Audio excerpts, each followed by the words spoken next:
All right. We're going live. Observations with Robert Meyer Burnett.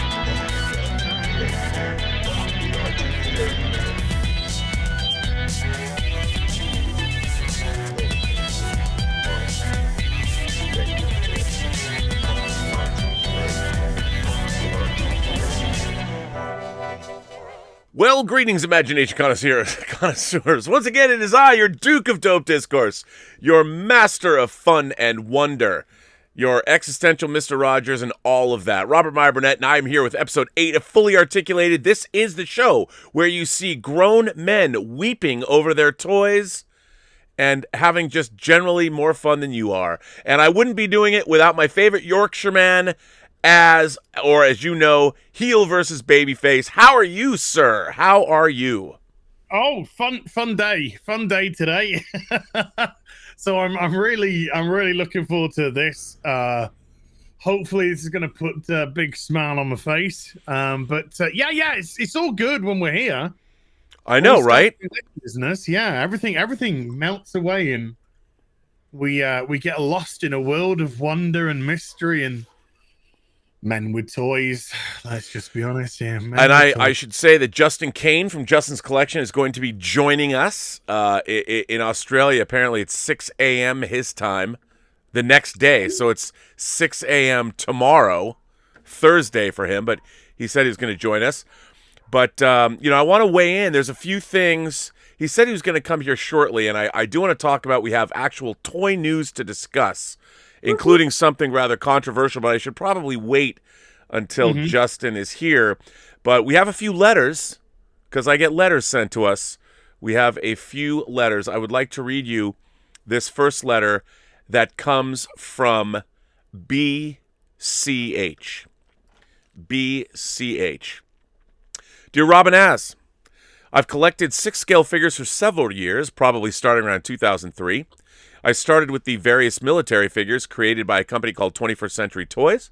I've always been interested in World War II, and having a collection of 101st Airborne and similar figures was very cool to me. I think it's very cool to us too, right, Az? Even though the figures were a bit simple in those days, I continued as many other companies got involved: BBI, Dragon, Sideshow, Hot Toys, etc. Hot Toys' early military figures with tons of accessories were awesome. I wish they would return to that instead of making 57 versions of Iron Man. As my collection grew, at its peak I had around 75 figures, something dawned on me. I didn't really like figures straight out of the box. I'd display them in their original form for a few months, then tear them apart to create my own figures and characters. A figure I put together was always more satisfying to me. There are two types of people that create their own figures like this: kit bashers and the more serious customizers. Customizers make things from scratch and in some cases can be thought of as artists. There are some stunningly talented 6-scale creators out there. I was more of a kit basher. I modified existing things to meet my needs: clothes, equipment, weapons, etc. Over time, I got rather good at it. For several figures, I also created diorama stands for them. But this brings me to the point of my letter. My Punisher figure. This is as close as I've come to serious customizing. I used a Robert De Niro head sculpt, based on the movie Heat, I think, that I hand-painted and very carefully drilled to fit the body I wanted to use. I added several pieces of equipment and some alternate modified clothing, most of it weathered to look well used, but what I really wanted to do is make a headquarters diorama for him. This guy's right up our alley, man. I wanted it to be around 3 feet long with a garage and a motorcycle, an area to sleep, and a war room. However, a large diorama like that just wasn't practical. I didn't have space, so I focused on the war room part. My first version was small. I later wanted to improve it. I made a few minor changes, but wasn't entirely happy, and around 3 years ago, I finally made a larger, better war room for him. I don't know how many people would appreciate this, but I thought you guys might. I don't have anywhere near the collection I once did. I sold most of it, but I kept many of the best parts from several figures, particularly weapons, most of which I added to the war room. Now I have around a dozen figures, and this is probably the pride of my collection. A close second is my Max Payne figure in diorama, but that's another story. By the way, during the holidays, I have a small Santa Claus hat I put on him, and it always makes me laugh. Keep up the good work, and I hope you enjoy the photos. Well, as I get these photos for you, I would ask you, what is your feeling? Do you, in fact, kit bash? Do you combine figures? How do you approach that? Sometimes when I'm doing my Warhammer 40k modeling, Yeah. then I will start to take pieces from, like for instance, if I wanted to have, if you're 40k person, you're going to know what I'm going to say. If I wanted to have a sergeant with a power fist and a laser pistol, but they can also come with a knife, let's say, because they are Death Guard, and the model kit doesn't quite provide everything. Well, it provides everything I need, but you can only have 2 on at one point or whatever. Then sometimes what I have done is actually like cut up the pieces, make it look like they've actually got a strap on, not that sort of strap on, a strap going around the item, sort of glue it onto the back, make it look as if it's been attached to them, and play around with that. Sometimes take different arms off different mobs, so as to customize them in that way. And when you have something which is vague, shall we say, like Chaos Cultists, you can buy like a classic Chaos Cultist pack. But I say recently, before the winter, I've actually purchased a few of the 40k board games, which come with sort of renegade-esque figures, which I'm going to use to create my own customized Chaos Cultists. So I don't do it when it comes to like hot toys. I don't want to devalue my hot toys or anything like that. But with Warhammer 40k, yeah, I can experiment. I can experiment quite happily. Well, you know who else I think can weigh in on whether they can experiment or not? Justin Kane, ladies and gentlemen. Justin Kane from Justin's Collection. Even though it's just past 6 a.m. in Australia, in Melbourne, Justin Kane is here, and I want to welcome him, and I'm going to ask him that same question. Justin, welcome to the show again. Hello, good morning. It's early. It is early. I want to thank you for being here, but you look bright-eyed and bushy-tailed, very chipper. I've heard they've had It's the lights. Is it the light? I've heard there's a plague in places in like New South Wales. I know that's not by you, really, but I hear there's plagues of mice running around. And spiders. Yeah, the floods. I mean, I've been posting some horrific videos of people, the plague of mice, the plague of spiders, and as all Australians know, that's just a day in the life. Oh yes, big time. Luckily, we haven't had the flooding here yet, but it just hit. So it hit New South Wales and it hit the Gold Coast. So they just closed all the theme parks because literally they're underwater. Like the water is coming up to the base of all like the roller coasters, and the car parks are completely flooded. Which is weird for us because usually we like go the other way. We have like droughts and fires, but now we're having flooding. So it's like no matter where you are in Australia, you're going to get something. So hopefully we don't have any issues in Victoria, but we will see. It's been raining a lot, so it's possible. We'll see.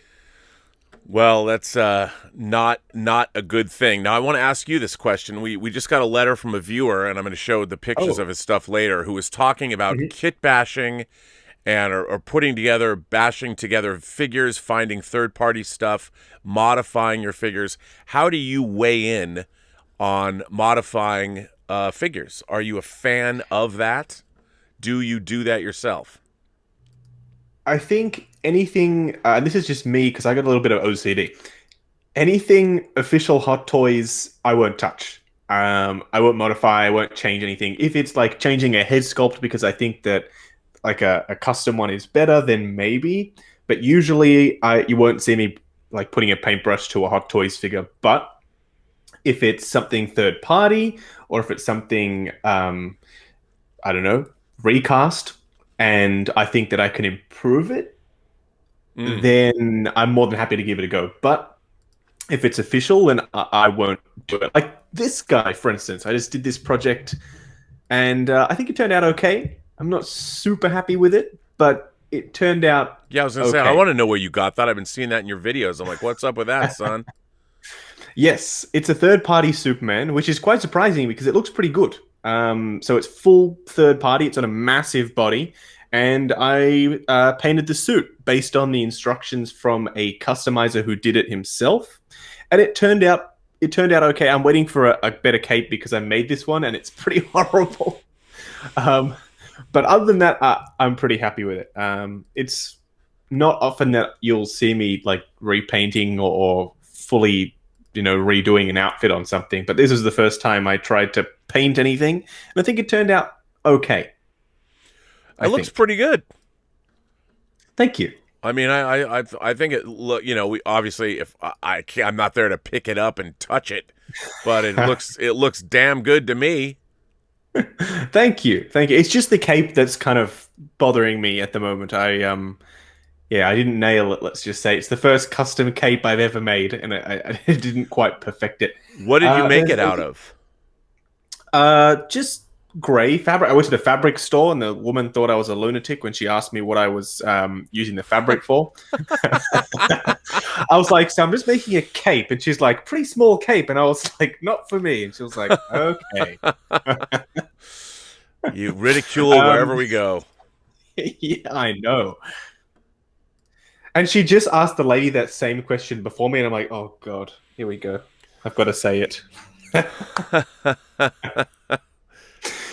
But anyway, yes, I've got a custom cape coming from Unreal Customs. They are a cape maker. They also do some head sculpts, and they've done the grey cape wired. So I'll be putting a wired cape on him and maybe having him floating with the cape just billowing nicely behind him. So whenever that arrives, I will be doing that. Well, that is fantastic. Now, I want to just rifle through. We had a viewer who wrote us a letter, BCH, and told us about his Punisher diorama. And he's put together a lot of different. He said he has it was an old third-party head of Robert De Niro, he thinks. But here, gentlemen, I will show you. First of all, it is the diorama of his the Punisher's war room. I'm going to rifle through these photos here. So here is one of the first pictures, which this is pretty dope. The kerosene can. Again, this is a 6th scale war room. And you can see all of the weapons on the wall. I mean, this is one impressive array of 6th scale weapons. I'm very much enjoying this. And there is the Punisher in the entire war room there, which we can see. And here's a close-up detailing on the actual figure itself. And all of this, again, I guess all of it is custom, and it's all been messed about with. So that's pretty impressive. I mean, I love these guns here. There's certainly a lot of them. It looks like that's a wide array of different kinds of weapons.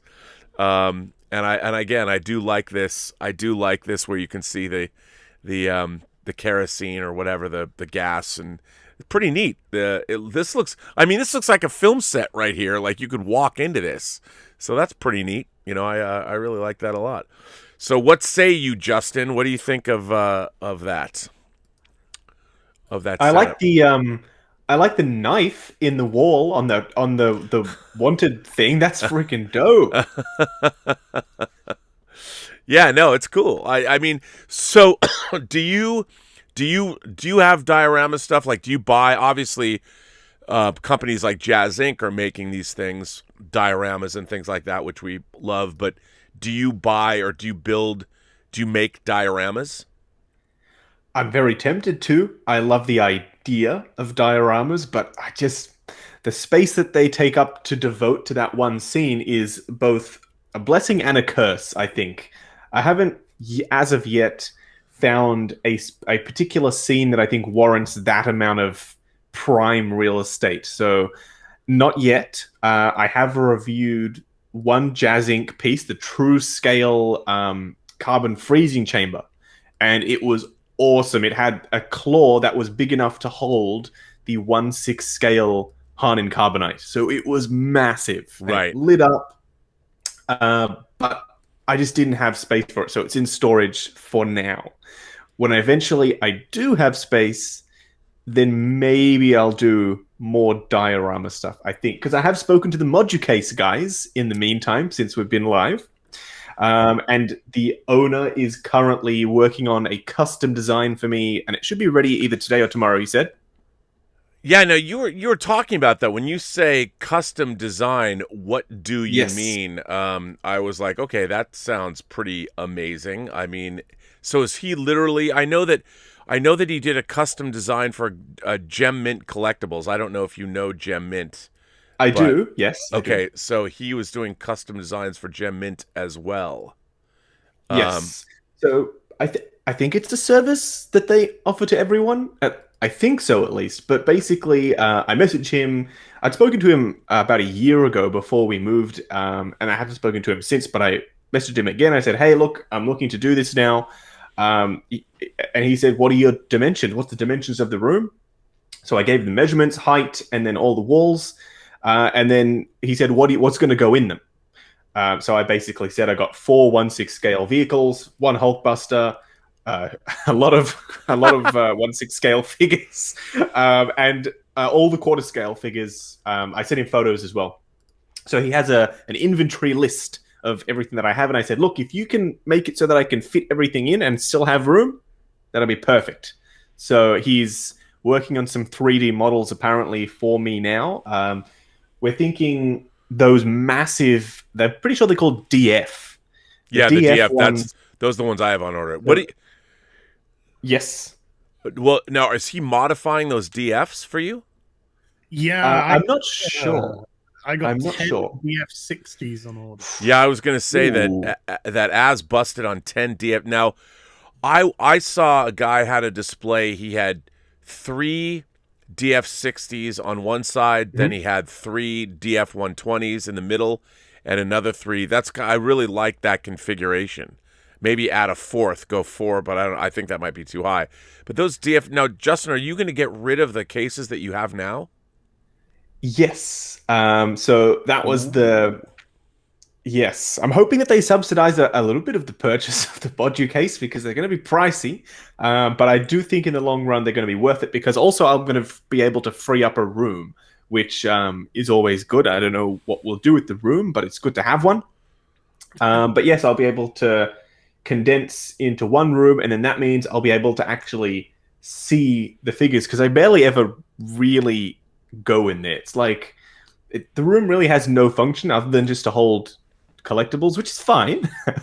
But you would need a reason to sort of go in there where, like you said before, Rob, seeing the figures on display, it's kind of, it's nice to see and they're inspiring when you're working, etc. Yeah. So if I have them in here, at least I'll be able to see them more often. But as for the question of if they're going to be modified, I'm not sure. I guess I will wait and see when he sends me the models. But I basically said to him, the back wall, you can go as deep as you want. So the DF's probably in the back. And then on the side walls, because I've got the desk in the middle of the room, we can't go as deep. So they're probably going to be, they're called 6th series, I think. We're going to go for the 6th series on the side walls. So it's just going to be deeper for the back to have the vehicles and whatnot in there. So I'm curious to see what exactly he comes up with. I'm curious and excited, let's just say. Wow, that's so Az, what made you decide to bust on the Modu cases? You finally pulled the trigger. Yeah, I after we discussed and the cases that the sort of cabinets which I bought, very basic, great for some Lego figures, Lego models, which I've got. But the Modu cases, you can get multiple in there. Right. And the way that I've been purchasing my hot toys, they're not particularly random. They all have a specific theme, whether it be Endgame or Marvel heroes, DC heroes, Star Wars from this section, Star Wars from that section. And then I do have a small array of sort of TV film. So everything seems to have a theme. Everything seems to have a connection. So with the modular cases, I'm of the belief that I should be able to construct something that will give my figures room, but at the same time be able to place multiple. So for instance, let's just say I'm doing the Marvel stuff and I want to put it in 3 different modular cases. One of them could be Thor, Rocket Raccoon, Groot, from that sort of side of the end game. Maybe with Steve Rogers kind of bridging the gap, and then another one could be the sort of Rescue and Iron Man 85 and something along that. So they can all have their own unique passage of time or their own unique theme as they go through. And why not pull the trigger on 10? The bastards are going to get full. They're gonna. Well, here, let me so people can see. I'm going to rifle through. These are various configuration. Now, modular cases make the DX that we're talking about are their biggest cases, and they're like 2 feet deep, or not 2 feet, but a foot. They're deep cases. They're thick, big cases, and then they also make specifically 6 scale cases. So here's a few. This is a look at what modular cases look like. I don't know if these look like the 6 scale versions. I'm not really sure. I took these off, but you can see that modular cases are adjustable. Like you can have the 120s on top of each other. You can have them laying down or stacked up, and they all work sort of together. And here's another section, and you can see like you can have multiple levels, and they also build little shelves for the modular cases that you put inside. They come with built-in lighting, and I think they're really great cases, but they're hideously expensive. I mean, I'll flat out say it. They're really expensive, and I think they're really great. But the big drawback is you have to wait for them. When you order them, they're not available. Like I would love to be able to call them and go, I need modular cases. Get them to me in 2 days. Because when you're organizing your stuff, but it seems to me, I was looking for, because Justin, I've been salivating over your glass cases. I love how that looks. I love the impressive nature of walking into your room and now seeing you kind of walk into a gigantic C, like the letter C, and you're surrounded by all of your figures. I love all that. But then the modular case thing, they were bigger. The glass cases never seemed to be deep enough, but the modular case, the DX modular cases, you can get 3 rows of figures very comfortably in those cases, and there's enough room to get their little shelf systems. Or I saw one guy, he used his Hot Toys boxes as his back, so he was stacking up on the tops of the boxes the figures, which I thought that was kind of interesting. I mean, I don't know if it would entirely work, but all you have to do is really easy. You just put either a hot toy box or a box, there's some variety, or a plastic stand. You put a nice black cloth over it, and it's immediately boom, part of the modular case. You can get that elevation should you acquire it. But yeah, I mean, I'm probably going to pull the trigger on a couple of DF 120s, but Sideshow are only doing 60s. Yeah. And I went onto the modular case site, and although we were of the opinion there was a European distributor, there wasn't on the modular case site. It was Singapore, couple in South Africa, or couple in Singapore, South Africa, America, but there was no European distributor. And Sideshow's making the 60s available, because I pre-ordered some from them as well, and they're supposed to come out in the next month or two. Between now and May.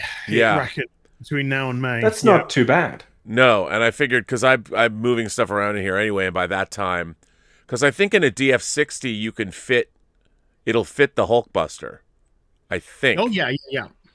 Yep, so I think the Hulkbuster and a little bit of room to spare, I think. Yeah, which would be great. And I like the fact that they're lit and you can modify them, and you can even buy on the bottom, they for the DF60s, they have like a drawer. You can buy a drawer underneath, and you can put the modular case on top of that, which I love, because you can put your accessories in, just stuff you have underneath there. So that's kind of cool. So we're all down on the modular case tip, which I think that's very interesting. Okay, but now there's some news, and since Justin's here, little bit of controversy has come out. I mean, talk about timely. no. On last week's show, Justin was talking about, well, we might be getting a nightmare Batman from Zack Snyder's Justice League, or a black suit Superman, and you were saying, Justin, that maybe it would be a Toy Fair exclusive thing, or you didn't quite know what the plan was. And then the next day, the day that the Snyder Cut debuted, we got the news that Hot Toys was in fact going to be releasing a 2-pack. This 2-pack, Hot Toys is releasing a Nightmare Batman and Superman in the black suit from Zack Snyder's Justice League. Now, the thing is, for those of you at home that aren't paying attention or might not know, the Nightmare Batman has previously been released, so a lot of people were able to get that Nightmare Batman. So the people that only want Superman in the black suit are understandably perturbed by this. Now, obviously, Hot Toys has not made it a point to release many different 2-packs. I brought one to show from the past that I particularly enjoy, but these figures look pretty spectacular. I did not pick up a Nightmare Batman, so this 2-pack is right up my alley. I want this, but it is $500 plus American, US, and it's coming out. So I wanted to find out, what do you two boys think of this Hot Toys 2-pack? Is it smart for Hot Toys to do this? Will they make these figures available in individual packs? And do you think that people should be mad at Hot Toys for doing this, especially those who already have the Nightmare Batman? People are always mad at Hot Toys. I think Daddy's getting 2 new Hot Toys. That's what I think. Oh yes, that's the way. Me too.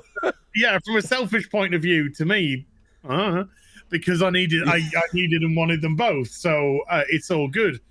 Yeah, I can understand from a perspective of somebody who already has the Nightmare Batman, might be a little bit frustrating. At the same time, I got to be honest. I think we're absolutely lucky beyond belief to get an official black suit Snyder Cut Superman. Yeah. I really do. I was really expecting it to come out third party. I was really expecting a couple of things to come out third party. So to actually have an official Hot Toy black suit Superman, that even if you have the Nightmare Batman, you could sell that on and make your money back without much difficulty in the slightest. People are wanting that as well, that might not want the black suit Superman, so they're not going to purchase the 2-pack. So the people that have the Nightmare Batman then get the black suit can either put their older version on and have a newer version, or vice versa. They'll make their money back, no problem. So I don't see a huge issue here personally. What about you, Justin? Are you down? I think the same way. There are a couple of different routes that you could go. You can have, say you already have Nightmare Batman. You could have a second Nightmare Batman, and this is what I'm going to do. Display one of them with the Bruce Wayne head sculpt on. Either you've got a third-party one, or you've got the Justice League one. Yeah. I've never actually seen anyone try that, and I'm very curious to try that myself. So I'm going to, at some point, pull my Nightmare Batman out of the cabinet and try it. But you could do that, or because the newer one will have a better paint application on the mouth plates, it's going to be superior to the original. And there are actually a couple of changes. The scarf is a different color. The rifle potentially could be slightly different because it was different in the Snyder Cut. So you could sell your original Nightmare Batman and then still benefit from having the 2-pack. I understand why they did it, because they're technically 2 figures that were already released. They potentially may or may not sell well, or Nightmare Batman potentially may not sell all that well by himself, but some people clearly wanted it. So I understand from a business perspective why they did it. I'm not mad about it, to be honest. Me neither. I love 2-packs. It's just more bang for your buck, I say. But I get why people are spicy about it. I get it. I mean, they did more. Like they released the Michael Jackson Thriller 2-pack Hot Toys back in the day, where it came with zombie Michael Jackson and regular Michael Jackson. Then I was going to show. It's an oldie but a goodie. I was going to show this today. I'll open it up again. I love this 2-pack. This 2-pack is one of the great. This is the Winter Soldier 2-pack with yes. This has the civilian Steve Rogers that I've always wanted to, because I have a civilian Tony Stark, and I've got my 6-scale video games Tempest and Asteroids, and I wanted them. The civilian figures will be in the little 6-scale arcade that I'm making, but so I'll open this up later. But I love these 2-packs, and I think I think that they're great. And also another great 2-pack that you recently reviewed was it's not really a 2-pack. I guess it kind of was the Dark Knight, the Joker that comes with the police disguise, and that was the DX. Yes. The DX. What is that? The DX9? Was it DX01? Oh, was that the first DX figure? Okay. Yeah, it was the original, and I think they nailed it. They did a pretty darn good job. But yeah, that technically all you needed was a body, and at the time that was made, they were just selling the official Hot Toys True Type bodies. Like, you could just get them easily. Where nowadays, for some reason, they're like a rarity. Yeah. But yeah, all you needed was to, when you picked up your DX01, pick up a True Type body, and you're off to the races. But I wish they would do more 2-packs. I do too. I like them. I mean, they put out Leia and Wicket, Princess Leia and Wicket. They just did that, and then the Gonk and the Gonk and the Jawa. The Gonk and the Jawa. There's a figure I've got to run out and buy. Well, as you've done something, have you? What? Have you purchased the Gonk and the Jawa? No. There was I was looking at it at one point, and then I was just like, "What am I doing? What am I doing?" And then I moved on. They're actually not bad. They're actually not bad. I'm not going to lie. The Gonk is especially good, I think. It's a Gonk droid. How could you not love it? Well, now there's cute and all, but I think it was the price tag for that 2-pack. Oh, right. Yes, they are. They are, in fact, pricey. Speaking of pricey, before something sells out, and because it will, both of you, because I imagine you're both getting Nightmare Batman, go and check out the website 1/6 Kit and search Coat, because they are doing a rerun of their more accurate Nightmare Batman coat made out of a more accurate material. It's cut properly at the waist, and it has wires in it. And last time these things sold out, they were going for insane money on eBay, and they're like $38 US. So I ordered 2 last night because I was worried about them selling out. Okay, wait a minute. Why did you? First of all, don't ever do this to me again. Yes. I'm looking at this website right now. Why did you have to tell? Why? Why? Yeah, you're laughing like the Joker in the Snyder Cut. Yes, I am. Wow, look at that Jon Snow head. That is one great. Oh, I really wish you didn't show me this website. Oh. I'm sorry. So wait. Actually, no, I'm not sorry. You're welcome. You should be. Now, what am I searching for? Hang on. Search Coat. Coat, just Coat? Yep. They didn't call it Nightmare or anything just because they didn't want, legal reasons. But you'll see. You'll know it when you see it. Are we going to discuss legal reasons? We can. Wow, this multi-combined figure stand is pretty dope. They got some weird and wonderful stuff on there, I'm not going to lie. It's not taking me anywhere. I'm hitting Coat and nothing is happening. Which is you need to click the little search icon. You have to click the search icon. Oh, there you go. I know, it's what a weird kind website. of a moron am I? Where is this located? Where is 1/6? Hong Kong. Oh, it is Kong. Okay. Yes. Yes, I'm waiting. Wow, this is they have lots of stuff here. I think the whole stream's just gone to the website. Gone to the website to buy the coat. Yeah. I when they announced that they could be potentially reissuing it, they said if we get to 500 likes on our post, we'll reissue it. So I took it upon myself to share it.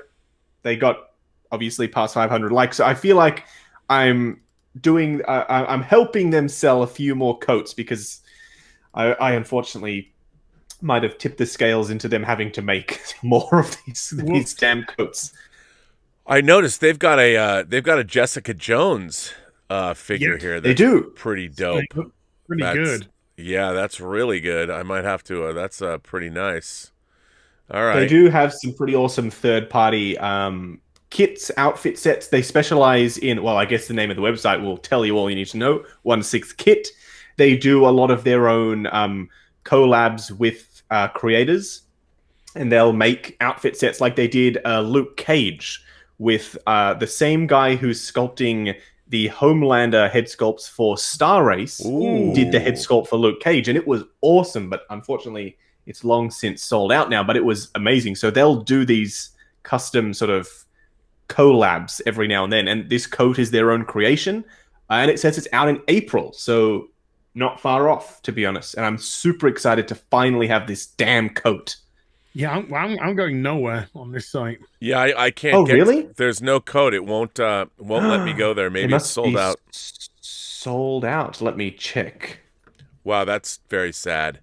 Well, while although this website, I just don't think it's taking me anywhere. yeah, it's not. I'm not going anywhere either. Or maybe since we announced that everybody's doing it. Now, another thing that happened, I mean, last week or 2 weeks ago, they, of course, Hot Toys announced their Vision and their Scarlet Witch figures from WandaVision. Well, I think it was yesterday. Was it yesterday, Az? You sent me. Yesterday, they announced another figure, and that would be Bucky Barnes, the Winter Soldier himself. Wow, this figure is one slick-looking figure, man. I got to tell you, I'm a straight man, but this figure got me all hot and bothered, let me tell you.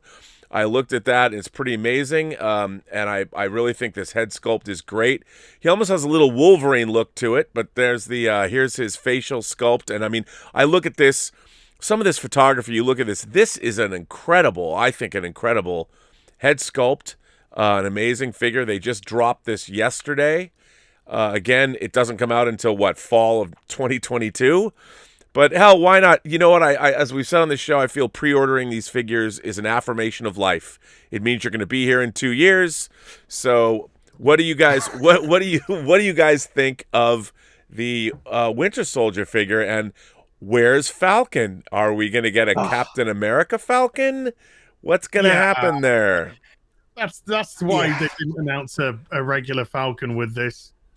It's because when they do announce the Falcon, they're waiting for the episode where we see Captain America Falcon. Right. Then the next day or the same day, most likely later on that day, we'll get the Captain America Falcon drop, which I'm a little bit miffed about. I gotta be honest. Really? Because I just want Falcon. I don't want Captain America Falcon. Or, sure, make a Captain America Falcon. Fine. But I just want Falcon, and it's such a rare figure to get, which is so frustrating that I wouldn't have minded if they made the current Falcon or reissued the Age of Ultron Falcon, whichever one. But well, maybe they'll release both. I mean, because, see, I only have, this bothers me, because I get bothered by things like this. I only have the Winter Soldier Falcon, which, by the way, is a great figure, but he's very military looking. I want the Falcon with the red, because that's what I grew up with, the red and white Falcon, and I think they made 2 different versions of that, but for whatever reason, I never saw them up for pre-order, or they were up for pre-order for 2 seconds. Like, what? Come on, Justin, what's up with that? Why are they just prejudicial over there in Hong Kong? Why don't they make more Falcon figures? Everybody wants them. I mean, I think back when so the one that everyone wants is the Civil War version. Yeah. And when he came out, was sitting at like local retailers like Zing down here in Australia, and he was sitting there for ages. And he was discounted super heavily. They got him down to like $200 at the time. Nobody wanted this damn Falcon, and I don't know why. I guess back when Civil War was out, he wasn't really as big of a character potentially as he is now. Like, he was still fairly prominent, but nowhere near as popular as I think he is now. So he didn't really sell. And I don't think if Hot Toys took that as like their metric to see, okay, well, you know, if we make a Falcon, we'll keep the batches smaller and we're not going to do another Falcon with this design. Maybe that's why, because they've been burnt before with certain characters making multiples and then not selling, mostly Star Wars stuff. It's all sequel stuff, the stuff that doesn't sell. Star Wars. When are we gonna? People are gonna learn that. I mean that's the litmus test. How popular something is. I mean, you can still buy Stormtroopers from the sequel trilogy. Don't want them. You can have them. You can't buy Stormtroopers from the original trilogy. I know. Yes. Although I was just touching my two that are still in boxes over there. I think that's why they didn't do another Falcon, but it got to a point where it just became like a joke. Like, when's Hot Toys going to do like Infinity War, Endgame? Like, when's this Falcon coming? And then they just didn't. Just like Scarlet Witch, until eventually, obviously, we got WandaVision. But people seem to have forgotten now that her WandaVision outfit is so dope that we never actually got a reissue of the suit that was in Civil War, Infinity War, Endgame, and also in WandaVision. She wore that suit in so many films. Yeah, and I really want that. There's a great third-party version of it. The corset, which is the one behind me. The jacket.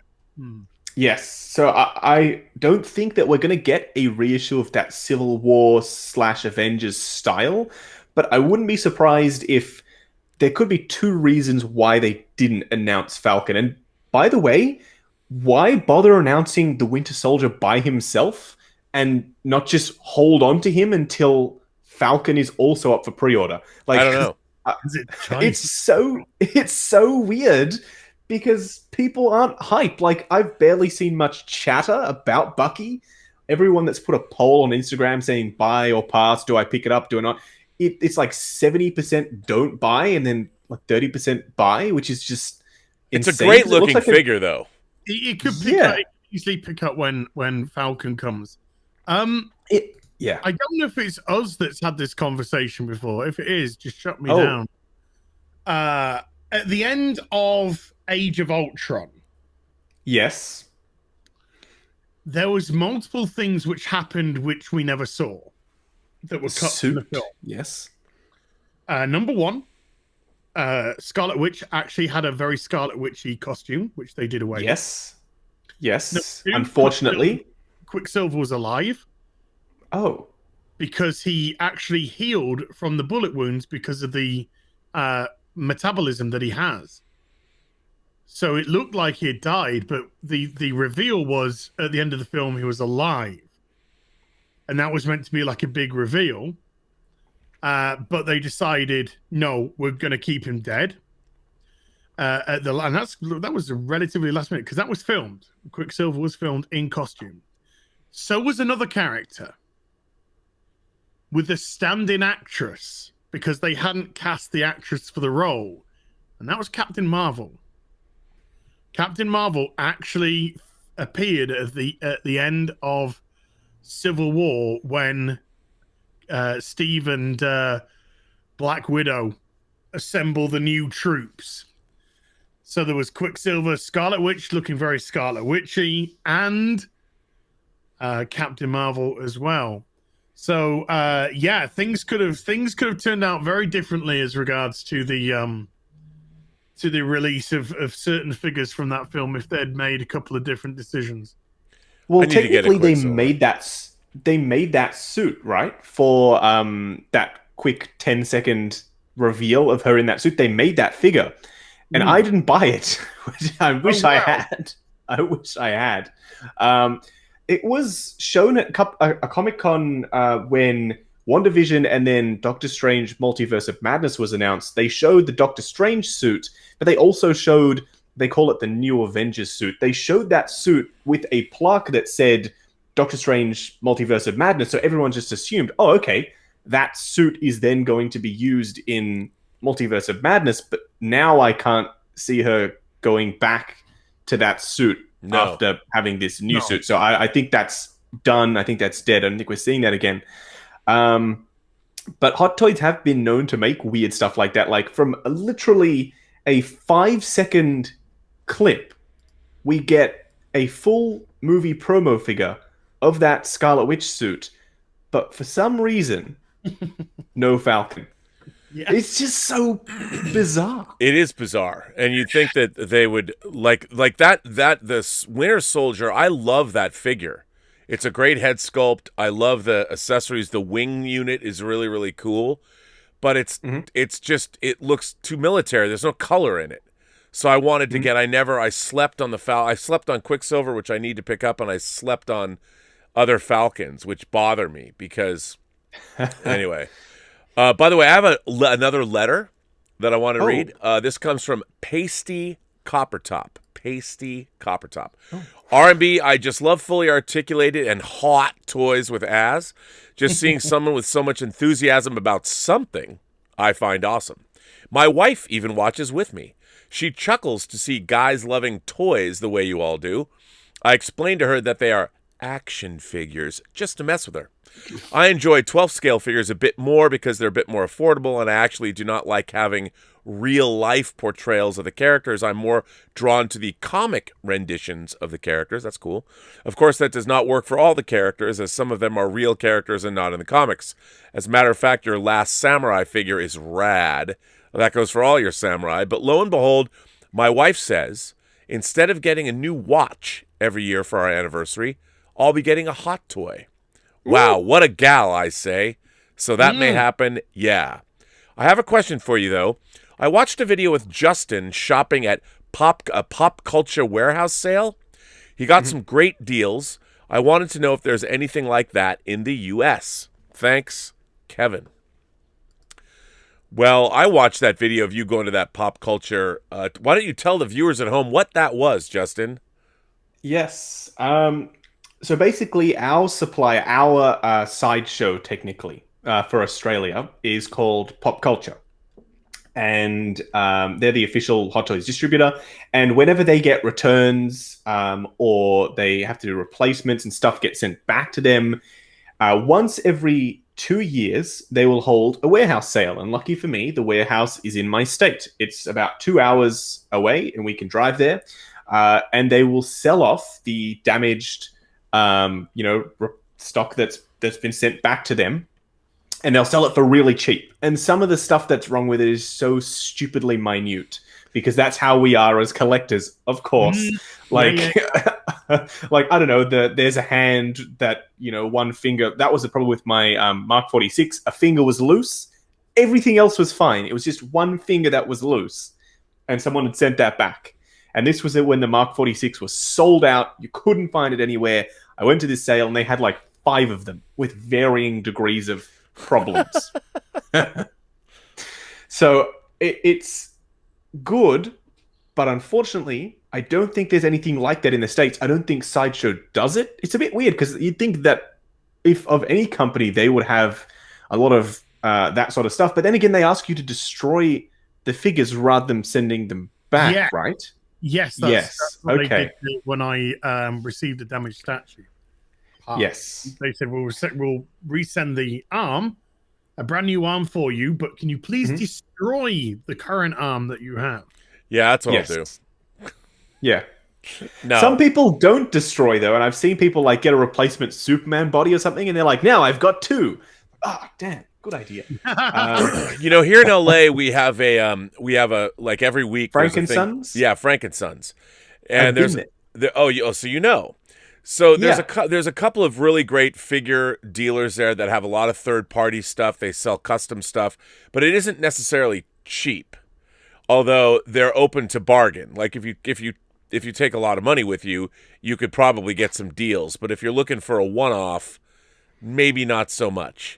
But like anything, if you're going to go buy 3 or 4 Hot Toys figures and you want to drop $1,000 or something, you might be able to get a bit of a deal. But the problem is everyone knows. It's just a question of whether you find a dealer that wants to get rid of their stock or needs the money, and that's what you're always looking for. I need somebody to really sell off. I need money really quickly, so I'm priced to sell. There's always people like that on eBay. So if you can, but then usually people buy it now. Click, There's a guy in Australia currently selling a Batman and Superman from Justice League for a very reasonable price, and I'm tempted to pick up a second set. I don't know why. Trade value. But I'm very tempted. Have them to trade. I could, or one to pose, one to keep. What, trade is in barter trade? Yeah. Yeah. I sent you a link, by the way, Rob, in on a Facebook chat. Oh, yes. Oh, is this going to be another place I don't want to see? Is this going to be somewhere else I don't want to go? Oh my God, I'm scared to click on this. Oh my God.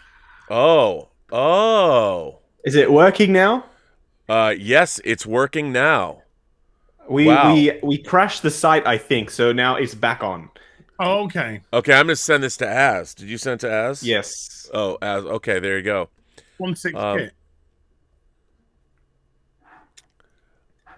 I don't know if I don't know if it's letting. Oh, I've added it to. Oh, you know what? Yep, there it is. I'm gonna bust on this right now. How good does it look? I've seen there are reviews on the tube, obviously, of it. It's a much more accurate material.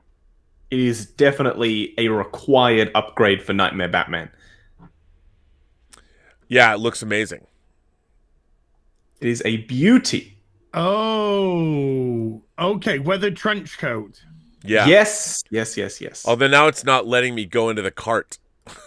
Oh no, we've crashed them again. We've crashed this. I'll keep this up, and I'll now that I've got it, I'll go there again.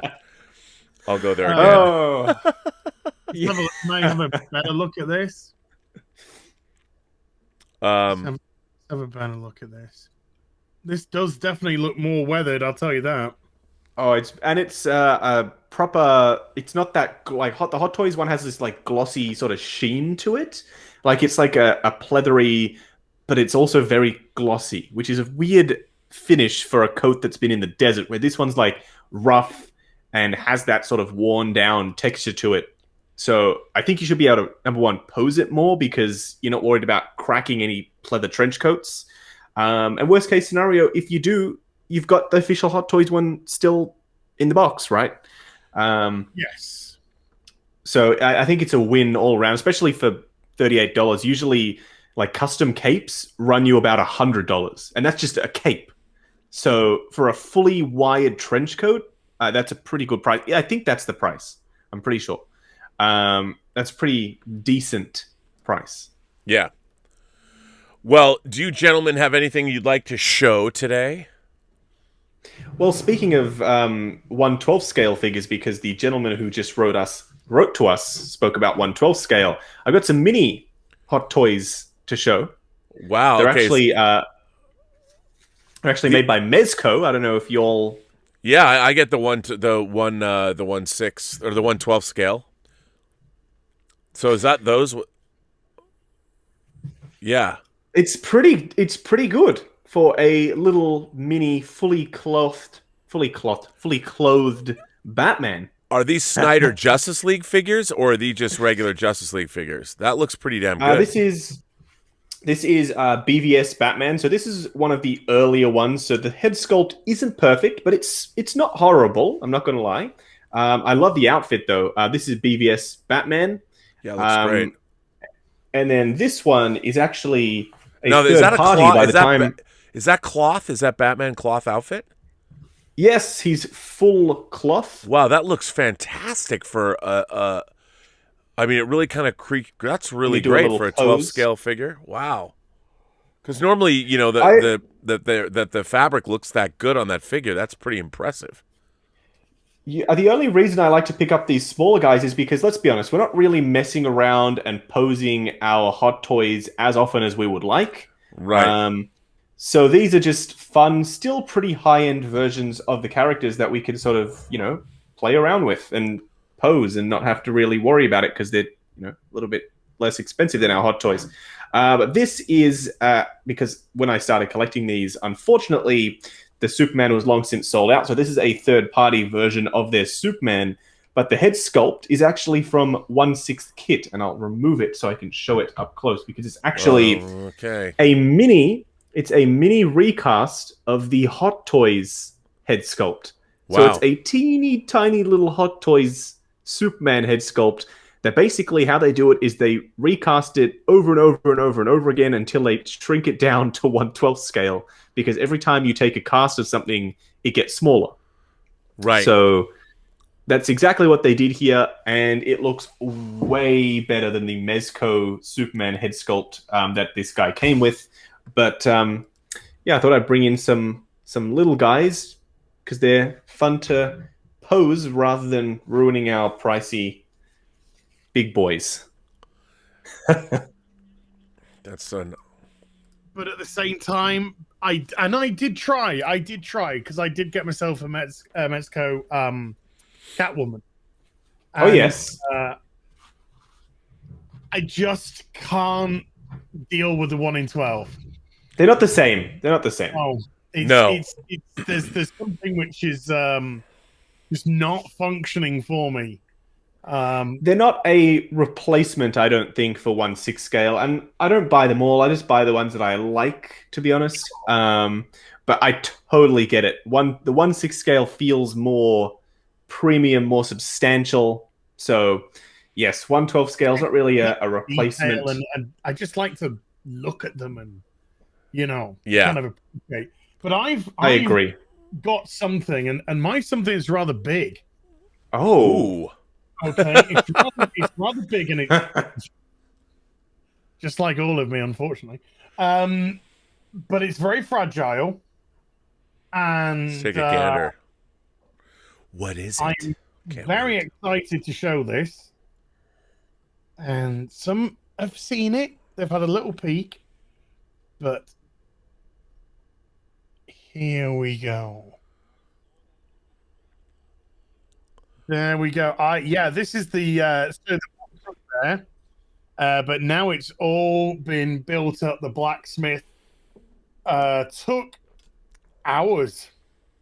I was on stream with Nick Ricada for 3 hours, 4 hours, possibly a little bit more, and then I was spending the next couple of days doing it. And this, if I turn this around, because this is a cheeky, because I love the Lego builds. Oh, it's great. You can take the side roofing off, so you can see the bear rug and the bed and the detail inside. But what's really cool about the blacksmith is that all of it is. Hold on, let me just. I grabbed something at the wrong point. It's all modular. So that's the bedroom area.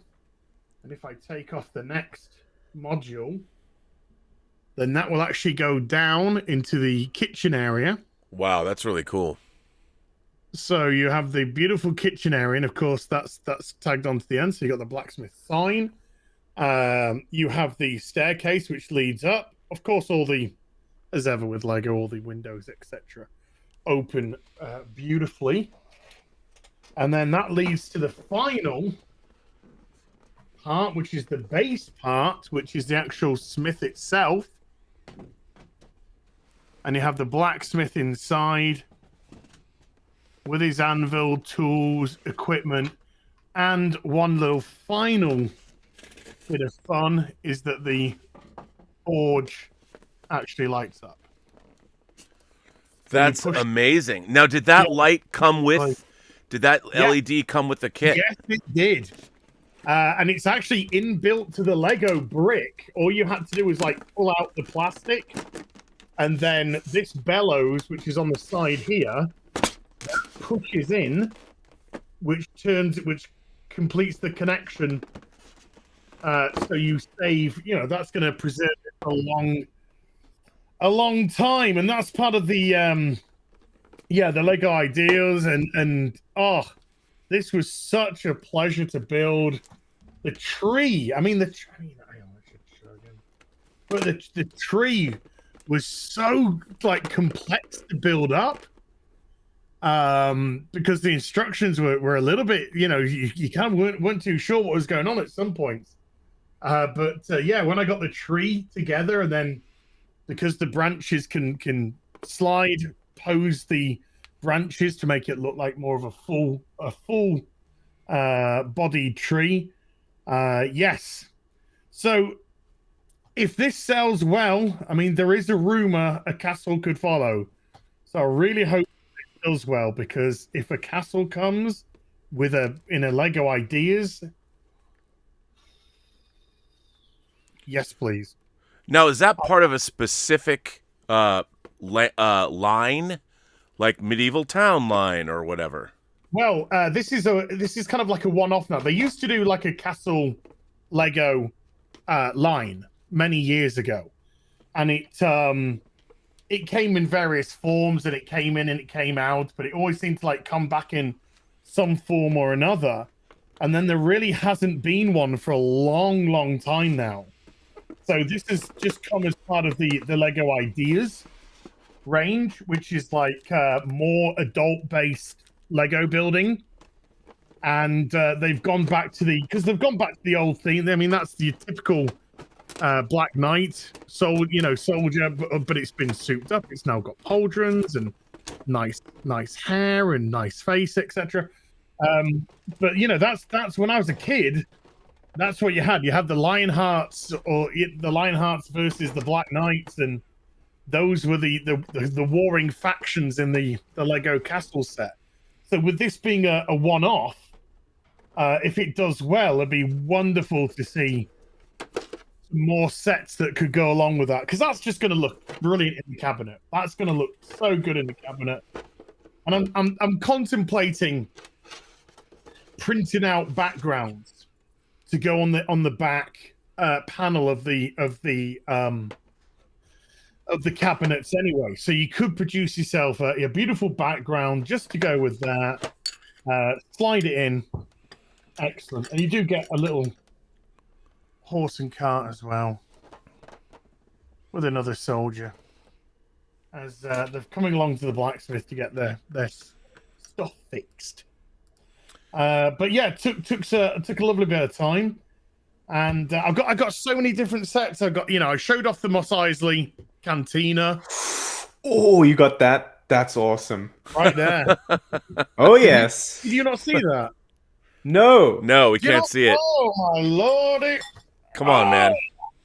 Look at that beauty, dude. There That you is go. you're gonna love that build. Does it come with the rad land speeder? That cool land speeder? Yes. Yeah, it comes with yeah. It comes with that bad boy. Yeah, that's what I want. Yeah. Oh yes. I always wanted someone to make a decent plastic model of that so I could build that. Well. Oh my god. Uh-oh, did you just break a glass? Where's the rum? Oh no. Where is the rum? Thankfully, that was actually one of the empty bottles of rum. Oh, that's good. The full bottle of Malibu is fine. The empty bottle of rum has gone to heaven. Not so good. Oh. But did you see the sideshow or the hot toy teaser tweet yesterday? No.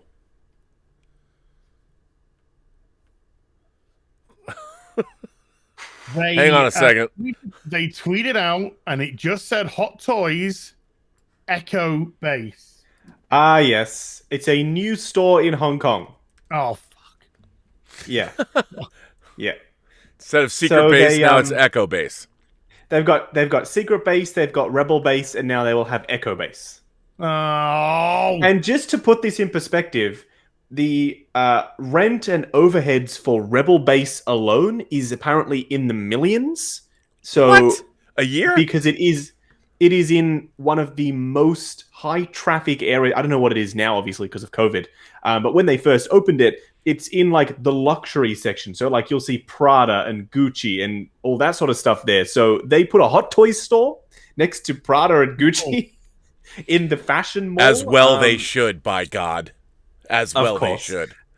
Of course. So they did that, so that means they had 2 stores, and in Hong Kong, real estate's extremely expensive.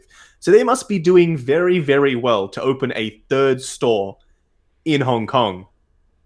Yeah, I mean, it's not the empty bottle of rum. The empty bottle of rum went through a glass. uh-oh.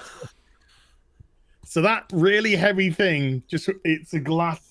It took the glass with it, and it's the glass that's exploded. Well, that was one of my Jack Daniels mugs.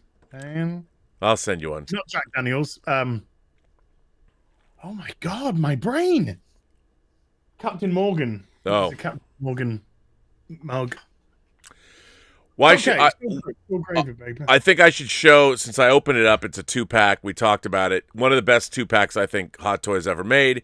The Civilian Steve Rogers and the Winter Soldier stealth suit Captain America.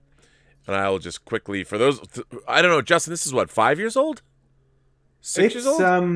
Whenever Winter Soldier. When did Winter Soldier come out? Because it was a year after that.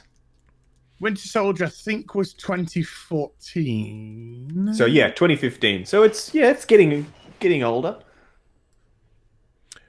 Yeah, well, here I'll show you. I'm a big fan of this 2-pack, and first of all, I love civilian figures, and this is like in a transitional point. Here is the civilian Steve Rogers. I mean, Hot Toys had yet to perfect their the new facial paint apps where they're able to add stubble, and so this was in a transitional point. But I really love the costuming here. And I still think this is a great figure. It's really well tailored. Even the boots are plastic, but I really love this figure a lot. And this figure comes with like 8 different sets of hands or something for each figure. It's got a lot of sets of hands, and it's great. And he goes well. I have a Tony Stark figure, an individual, where he's in a black T-shirt. It came in the blue box. I think it was a Toy Fair exclusive. Where he's got, yes, the arc reactor that has the unfinished Captain America shield, which is what I loved having that. So I got that. So this is and then of course, this is the Winter Soldier stealth suit that he's wearing at the beginning of the movie,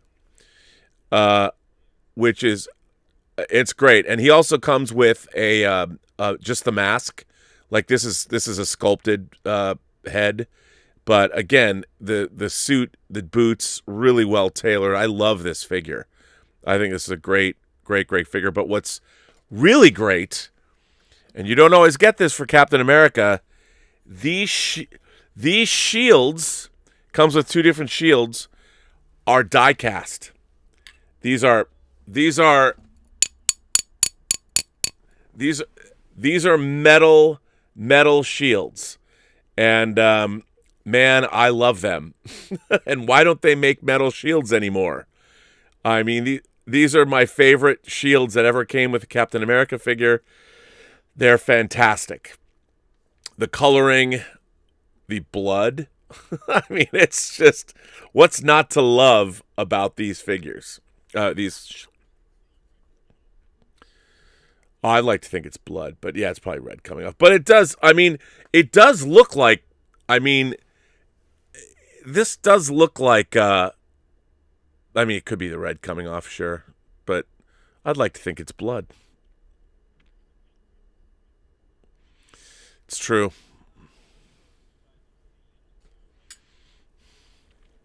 What?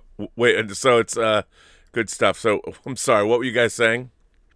I don't know if you've seen, but I reviewed recently a set of die-cast shields from pretty much every single film. So it's made by a company called Buy Art. They actually made this Superman, but they made pretty much a version of every single Cap shield in that circle fashion, including a broken one, in die-cast. So if you've got a Hot Toys Cap figure and you want to upgrade to a die-cast shield, you can do that.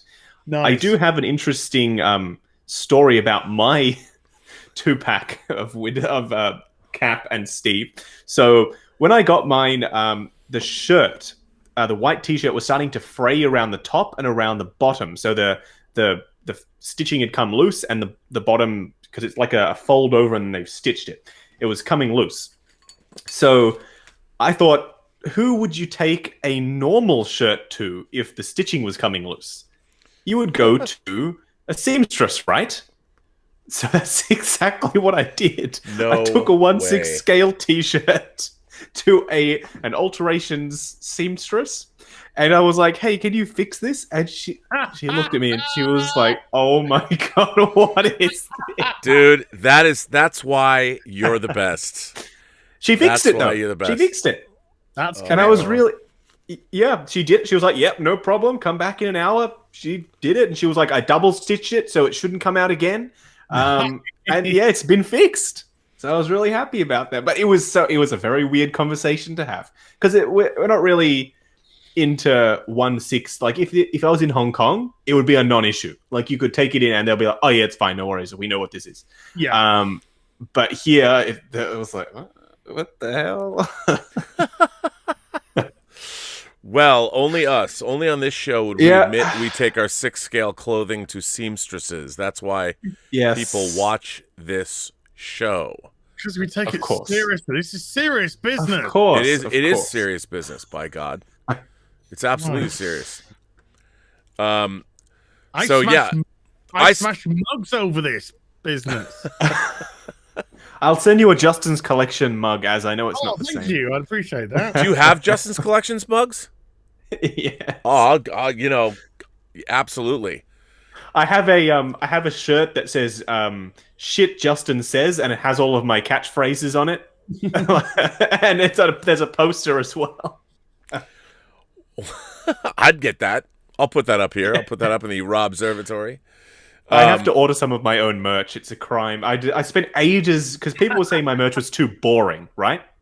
They were like, "You just got your logo on it. Who wants to wear your damn logo?" And I was like, okay, I put in some effort. So I did a wireframe of a true type body, and I put it's like a blueprint style true type body on a t-shirt. So I thought that was cool. So I did that. And the one that has all my catchphrases on it, and then there's of course one just with the logo. But I'm going to do a his and hers, a Mr. collection and a Mrs. collection. I'm going to do that as well at some point, because I thought that'd be funny. People wear them at cons. When we can go to cons again, that is. Yeah. Well, hopefully one day that'd be nice.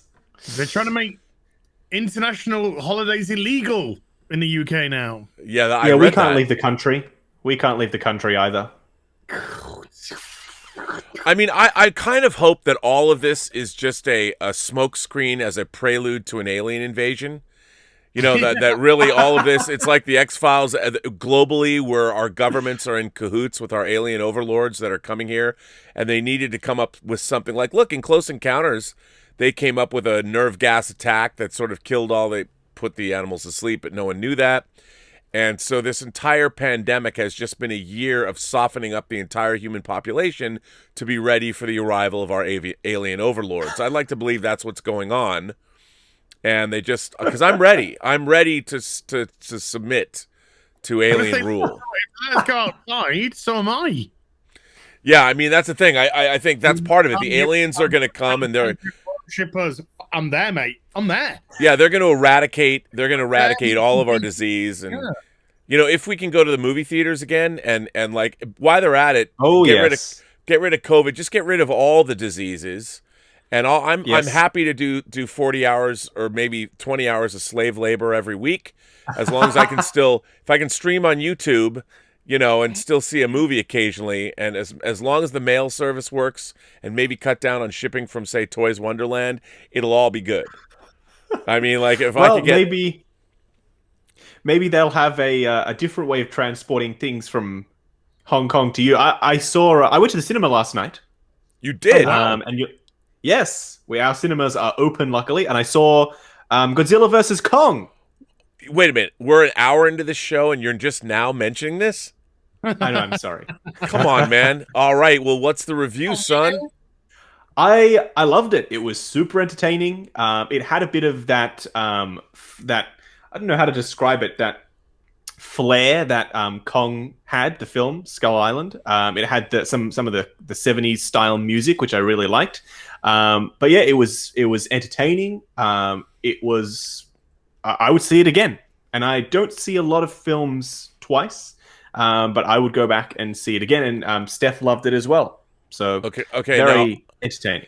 I don't want a spoiler alert, but I've noticed. Oh yes, that there is an extreme. America is a very racist, horribly we're a racist country, and I have dealt with a lot of people coming at me for my love of Godzilla, saying that I don't stick up for the simian race, and I am Team Godzilla all the way. I don't like people. Americans seem to be, their hearts are with Kong, and I'm like, look, man, Godzilla has been to space. Killed Kong. He went up on the Empire State Building and they killed Kong. How dare they? Because Kong is a punk. Like bullets killed him. I mean, how dare they say we're on Team Kong when they killed Kong? Yeah, I don't know, man. I mean, double standard. That's what Americans do. And I'm all about Japanese science fiction. I'm all about Japanese monsters. There's a reason we call them kaiju. Kong is not called a kaiju. So Godzilla has been to space. Lest we not forget. I started watching a new he was borrowed by Planet X. So what I really want to know, Justin, without spoiling, don't spoil anything. I just want to make sure. I want to make sure in the trailer I feel that Godzilla is being slighted.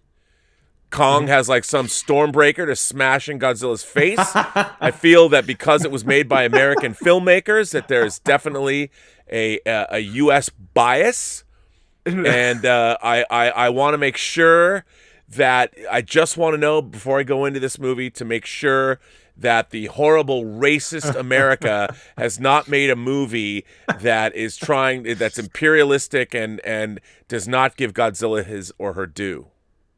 No, it's Kong is very much the heart of the film, but yeah, Godzilla I think has probably almost as much screen time as Kong. He's not relegated to a little side character or anything, so I wouldn't be worried about that.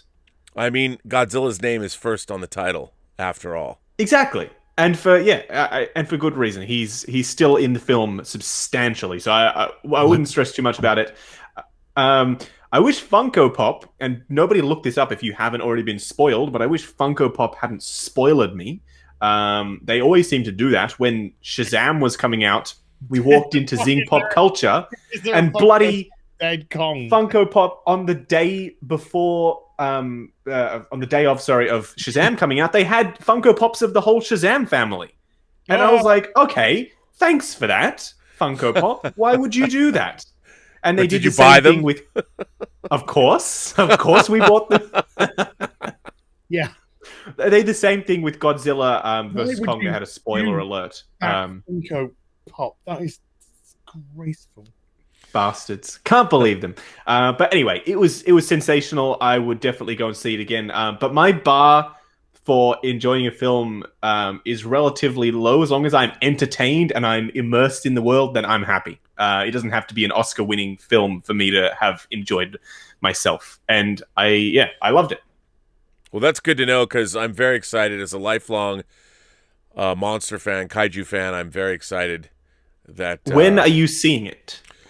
Well, I don't. Right now, I don't know if I can get to the theater. I want to get vaccinated first, but if I can't, I want to see it in IMAX. But yes, it deserves that. I think. Yeah, I mean, I'll see it. I can't wait. I'll watch it. It'll be available to us next week. I'm very excited. As you were saying something about an anime that you were watching. Oh yeah, I've started to watch a new anime, which I'm rather enjoying. Is it My Hero Academia? No, I haven't got. I will eventually. No, it's called Okay, good. High Rise Invasion. Oh, does this make me a complete normie? I don't know. It's on Netflix, and I just started watching it last night, and I really enjoyed the premise. I thought the premise was really. I'll check it out. This is What is the premise? Well, the premise is it just goes immediately into it. There's no like foreplay. It just like 2 minutes, bang, we're in. And people have been transported to another world, which looks like Japan, Tokyo still, but it's like a replica world. And there are people who are wearing masks, and they're literally running around trying to force the people who've been teleported into the world to throw themselves off these high rises. And everything's set on the top of the high rises.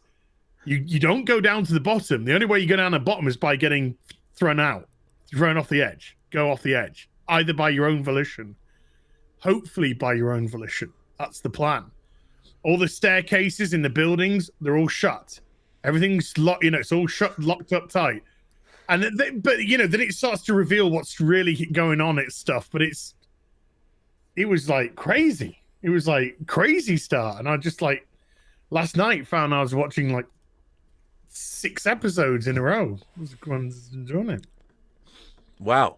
Well, I think I should take this time to mention that the adult Netflix anime that I worked on as the animatic editor drops on Netflix tomorrow. Dota Dragon's Blood, the 8 episodes drop tomorrow. The book 1. Oh, tomorrow. Tomorrow on the 25th. Probably you guys will. Actually, I wonder if you can see it already. It probably isn't in Australia. I think it has to drop all at the same time. I don't know. Let me check. On the 25th, it drops on the 25th. Maybe in Australia, it's already available. I don't know. It is the 25th here now. Yeah, so you're across the international date line,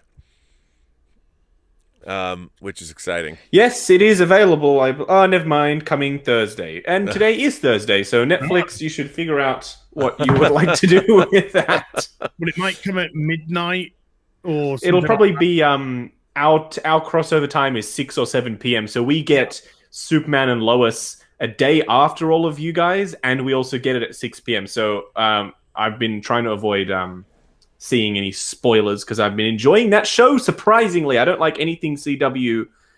Anymore. I did enjoy it previously. I'm season 1 of Arrow, mind you.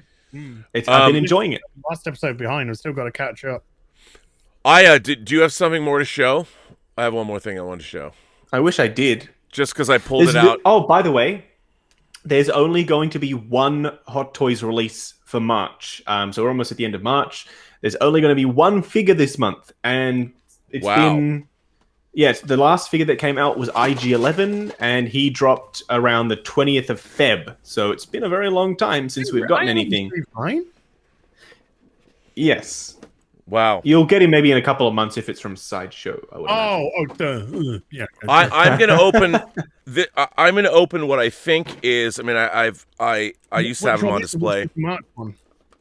This might be one of the most disliked Hot Toys figures that they made, but it comes with a chair, and I would say Electro. I'm turning the stream off, Robert. No. This is a freaking chair. It comes with a chair. I know, right?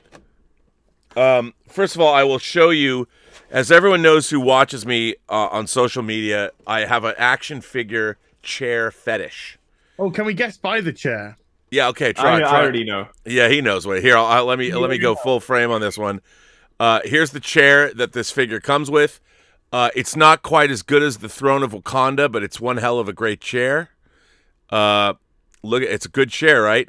Now, this figure is a fantastic Hot Toys figure. I love this figure. Everybody hates it because, well, they hate the character, but this head sculpt is one of my favorites. And here it is from Iron Man 3, Ben Kingsley as the fake Mandarin. Now, of course, he's not even but the thing is, this figure is great. The costuming is great on this figure. The tailoring. I love this figure. He comes with very cool sunglasses. He's got his rings. Everybody hates this figure. I don't know why I bought it, but I love it so much because I just love Ben Kingsley. Yeah, they had the chair, but I love this figure. I never take it out. I was looking around at stuff to show that people might not see, and I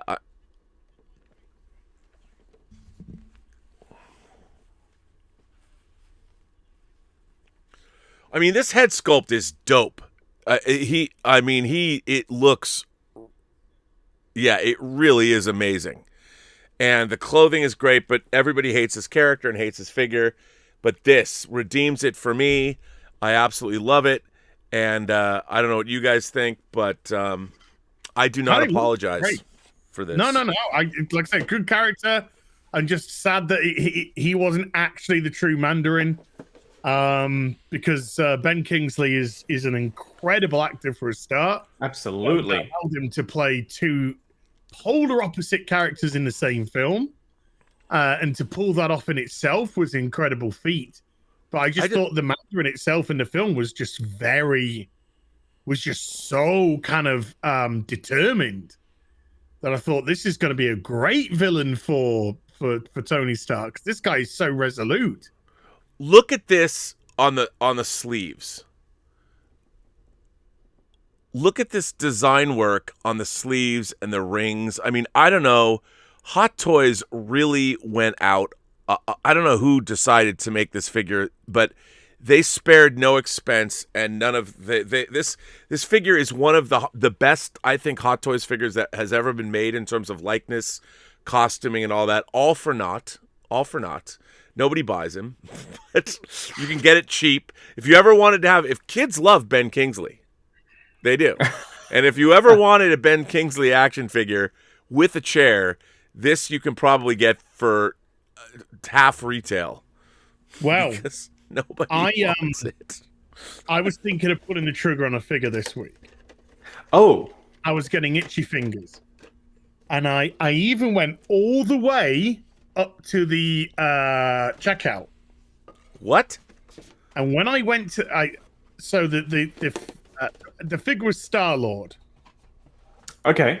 And I go all the way to the checkout, and when I went into the checkout, they said, if you buy the Stan Lee from Thor Ragnarok with this, we'll give you, I think it was something ridiculous like 33% off the Stan Lee Thor Ragnarok figure. Please tell me you did it. I didn't do it. What? Oh.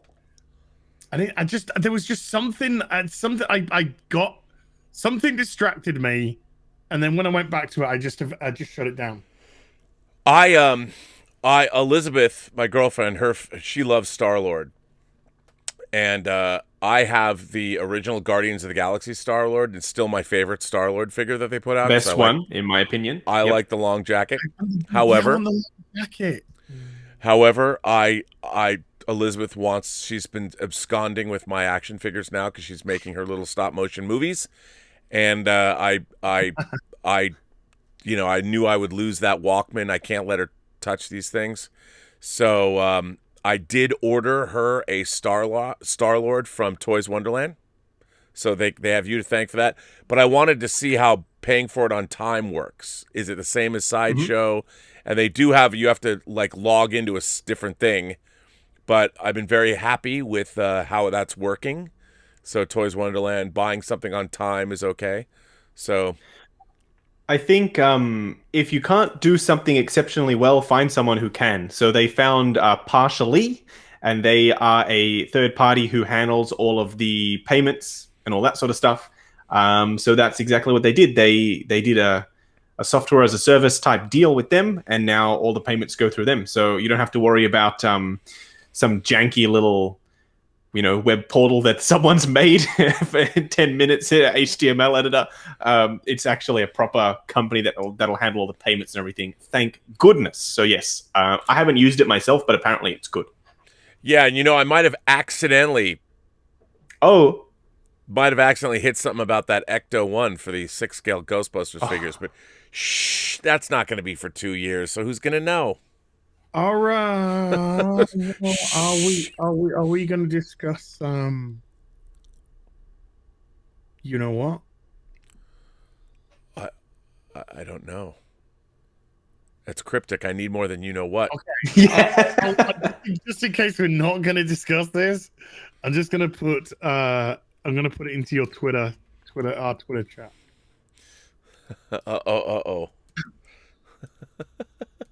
I mean, for me, my answer is always on this show. The answer is always yes, isn't it? Well, I know. Yes, I know. I don't know if we should discuss that. yeah. I could ask a question. My question could be, I could couch it like this. Justin, I noticed I went to, how do I put this? I was interested in putting a deposit on the Batwing from Batman, Tim Burton's 1989 Batman. Mm-hmm. And it's not available anymore. Mm. And it was available. And they sold out. Do you have any insight into that? We've got to be very, very careful with how we discuss. Oh, I mean that's topic. absolutely true, though. By the way, that is true. Yes, yeah. It's true. All of the Bat merchandise. I went onto the site and I was actually gonna pull the trigger on the Batwing from BVS. Well, hopefully it still happens. So, unfortunately, all of the Bat merchandise has been taken down. There's some talks going on behind the scenes. I can't say with who about what, but we will see what the future holds for Jazz Inc. And their awesome array of vehicles. That's all I will say on the matter. Does that also apply to the 66 Batmobile? I certainly hope so. If anyone, those of you out there who have purchased stuff from Jazz Inc. before and would like to know updates, etc., about that sort of stuff, they have a Facebook group, and there's a 13-minute long video explaining the entire thing, what happened, what might be happening, updates with the 66 Batmobile. So join that Facebook group, and you'll be able to hear exactly what is going on with the situation. That is good to know. Yes. That is good to know. I can't believe of all the times that I decide, right, I'm gonna do it. I'm gonna put it on gonna do it, on a 12-month or whatever, because it's gonna be ages till it would have been done. Mm-hmm. Go there, it's just like not available, and everything's just like, no, what's going on? So what happens? I've got one payment left on my Bat computer. I've got two payments left on my Bat Justice Mobile. All existing orders will be honored, apparently. So, do you have Facebook? I don't even know if you have Facebook. No, I tried to find you on there. I don't do Facebook. It'll be worth checking out that video. I don't know how else to get it, but the video basically explains what's going to be happening with the projects that you've already pre-ordered. He said, everything's safe, etc. And then going forward, what the plans are, because yes, there are discussions being had about the product, the unlicensed product that is being produced. So yes, it's worth checking out that video if you can. Check it out. I'm on there too. Maybe I can find the link and send it or something. So yeah, all right then. Boy, they do good work. Oh yes, I just wish it was lighter. I'm waiting for my land speeder. Where's my land speeder? I've seen the land speeder in person. Actually, a friend of mine has one. I didn't realize it's metal. It is. Well, his was, and it was extremely heavy. Wow. Okay. Well, I'm looking forward to that. Yeah. Of course, I had no idea. I keep getting thwarted about getting a New Hope Luke. The one. You need that. You have to get that. You can't have the land speeder, and I think I'm gonna have to buy the Jawas and the Gonk Droid and the Jazz Inc. moisture evaporators to do some kind of a display of something. Absolutely. Listen, we have many super chats from people who have been sending in super chats, and the first comes from Joshua Levesque, one of my moderators. Says, hey, Rob and Az, just wanted to say I love the show. Hopefully Liz can that's my girlfriend, free some hot toys soon. Laugh out loud. And I'd like to thank you, Az, for the many hours of entertainment and laughs I've gotten from your YouTube videos. Thank you both for the great content. Hey, just as well I pulled the trigger on the diorama base for the Justice Mobile then. Oh, yes, definitely. Yeah. Ooh, talk about nick of time. Shane O'Reilly wants to know if you're finishing off another hot dog. Az. Sure. Well, Shane, you might think there was going to be a flippant answer to that question. I have a little bit more of an in-depth one.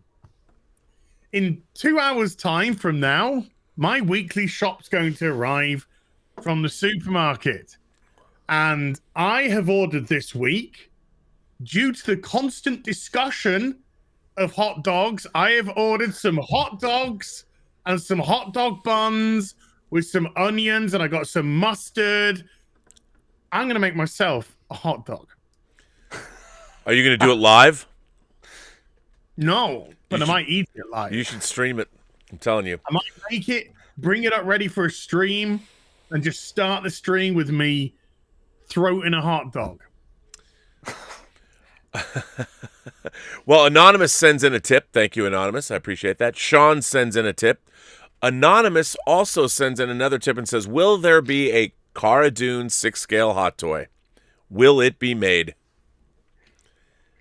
Nope. Even the third parties that I've spoken to don't want to do it. I don't know why. Whoa. Wow. Yeah. We should make it our first. We should team up and do our first third party figure and release Cara Dune. She'd probably give us her likeness rights, but in terms of the Disney outfit, I don't think we'd. No. Because Disney have got a boner for American conservatives, they would be, I can imagine they would be all over that. Mm-hmm. Yeah. All over that. Just out of like, spite. Jazz Inc. is making the Millennium Falcon cockpit. Apparently, they were held up at customs, and they even submitted some photos of the cockpits to Disney, and they didn't care. They were like, "Hey, that's awesome. No worries, let them through," and they let them through customs. But if it was a Cara Dune, Dune figure, oh no, woman out wow. here! But there's still the statue, the Prime 1 Cara Dune statue. Oh god. Now that's been up, so I think that's too far gone for Disney to cancel. Probably, yeah. Too much money has gone into that, I would say. Yeah. So you can go to Sideshow. There is a Cara Dune statue, and you can get yourself that, and that's probably going to be the most sought after piece of Cara Dune merch. What can you do? I know it's so pathetic, isn't it? It is. But I know. Veloxiquitis sends in a super chat and says, "You guys finally got me. Never owned a 6-scale figure, and I just ordered the Empire Strikes Back Vader, the Iron Man Mark 7, the Endgame Cap, the Black Suit Superman, and Nightmare Batman. Now I need a classic Punisher. Any thoughts?" First of all, I hope, Velox, that you understand that some of the things you ordered, like the Black Suit Superman and Nightmare Batman, do not come out until late 2022. I think a lot of people might not know that. Your Endgame Cap, if you ordered it in the States, we're still waiting for ours. Like, mine's even paid off. They'll just ship it to me. But I think next month's just going to be the most insanely expensive month. That's one of the most frustrating things for me about when I was ordering from a distributor like Sideshow is that, the prices might be lower, which most of the time they are, but they often get the shipments in containers from Hong Kong, which means you'll get 10 figures at a time. So you'll get hit with a, I don't know, $1,000, $2,000+ invoice versus maybe paying $100 more and spacing out your releases. So it's a budgeting thing. But I was never a fan of, hey, this has arrived in our warehouse. Bang, bang, bang, bang, bang, bang, bang. It's like 10 different things. You're like, this is why I've decided to sort of, some just put the deposit on and others just buy outright. Pay for it then and there. My IG-11, I just bought it outright. The Rescue, I just bought it outright. A couple more, I've just bought outright. And then things like the quarter scale Spider-Man, for example, that's just I'm so excited for that. That should be America. That's deposit. So that quarter scale Spidey it may very well be the next thing that comes out, or the team suit Tony Stark. I hope it's that Spidey. It's been ages since I've looked at anything quarter scale. Yeah, I mean, that Spider-Man, I've got that on order. That looks great. And again, I think I've been paying that for forever. It feels like I've been paying that. Thomas Scott says, tell Gary he's streaming live by accident. That was from an hour ago. I don't know what to say about that. Andy LDN sends in a super chat and says, "Hi all. Every week the credit card has been safe until I watched Zack Snyder's Justice League. Oh yes. Now I've pulled the trigger and popped my Hot Toys cherry on Nightmare Batman and Black Suit Superman. Go hard or go home."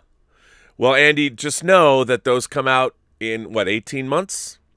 It's so frustrating. I wish they'd be out sooner. I'm like, They may.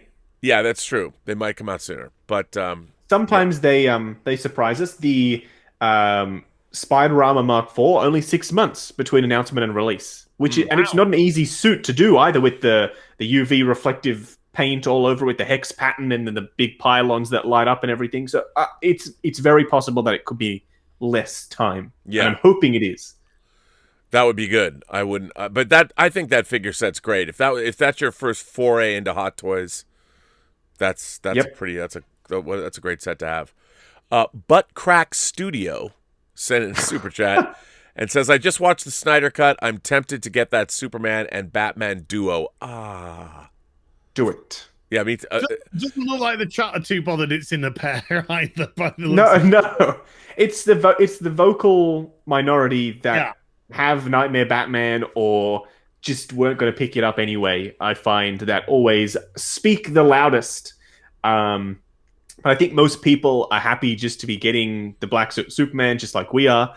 And as I said, you got multiple different options with your Nightmare. Sell it off or put a Ben Affleck head sculpt on it. There's so many different things you could do with a second Nightmare Batman. One is going to go in BVS anyway. It's not like you're going to take your BVS Nightmare Batman and then just put it in Justice League with its BVS display base and everything. So I don't think it's the end of the world. I don't either. The bloody HasLab's Unicrons are dropping. Oh, yes. That thing is huge. It's huge. I mean, I have a Unicron. I have a Unicron that's not the Hasbro one. Shall I get it? It's just in the cupboard. I think I know which one you're referring to. Yeah, by all means. All right, let me make space, because the Chaos Bringer demands space. Because he's a big boy. The Devourer of Planet. We have another super chat, and Predator 1987X sends in a super chat and says, "Robert, what's your favorite Hot Toys Predator? Can we see it? I love the toys and games. I'm not a huge fan of the MCU, DCU stuff, but look at that. But I love seeing your." Is that like the Planet One or whatever it's called? Is it? It's this is the box art because okay. No one wanted. Hasbro shut them down, so they had to figure out a way to release it. So they put Merry Christmas and a bunch of aliens. Right. Okay. Yeah. Oh wait, you got to take that out. We got to see this. So is it the Studio Cell one? It's the Studio Cell one, and the reason I went for this one is because there's no crap, there's no kibble on it. There's no extra planet pieces hanging out in robot mode, which is what I wanted. I wanted an accurate 1984 movie version, not a War for Cybertron version. Anyway, hold on a moment. Bloody hell, he's very heavy. All right, I need to do some. Please feel free to keep reading super chats as I. What's going on? I know. I'm like watching this, going, "This is what I'm here for." Yeah. So this super chat was assemble. Predator 1987X said, "Robert, what's your favorite Hot Toys Predator, and can we see it?" Well, mine is actually probably the Celtic Predator. But mine is not out of the box. It's over there. But you can't go wrong. I mean, I showed my Samurai Predator last week. you cannot go wrong with any Hot Toys Predator. I mean, any Hot Toys Predator is amazing. Find your favorite. There's a lot from Alien versus Predator. There's some from Predators. There's the original Predator, which is a great figure, which is probably hideously expensive now. But I'm a big fan of any of the Predator figures. That's why I started buying Hot Toys figures 15 years ago. No one makes better Predators than Hot Toys. Tyler Maudlin sends in a very nice super chat. Hey guys, I love the show as always. I'm impatiently waiting on my Hot Toys Vader and Space Trooper to get here. I'm still loving my Neon Tech Iron Man. Looks amazing under UV lights. I respectfully disagree with Justin's review. Love you guys. Well, I can understand. I mean, if it doesn't get scratched, if yours is in good shape, I mean, and you like it. Here's the thing. Don't let anybody ever tell you that you shouldn't like something that you like. If you like it, that's all you need to know. Everyone else can take a flying leap, as far as I'm concerned, except Justin. We don't want Justin to take a flying leap. No. We don't want to do that. Chloe Fanning sends in a super chat and says, "What is the most that you would spend on a hot toy given the availability and how much you want and need it?" Ooh, that's a good question. Az, do you have an answer for that? I mean, that's the caveat. It's what is it and how much you need it. That's the, like, for example, this isn't a hot toy, but I just jumped onto eBay now to see if anyone had put up any of the HasLab's Unicrons for sale. Now, bearing in mind when they were being crowdfunded by HasLab, it was approximately, I think, £350, something like that. Obviously, there'd be shipping involved, which would be a lot because it's going to be huge. But let's just say another 300 for shipping. Oh wait. And... sorry, I didn't mean to interrupt. Go ahead. Oh, let's just say another 300 for shipping and import duties, even though they weren't shipping to the UK. That's the whole reason why I couldn't buy one. So let's say 650 total, right? On eBay, they're putting them for pre-order, waiting for their orders to arrive.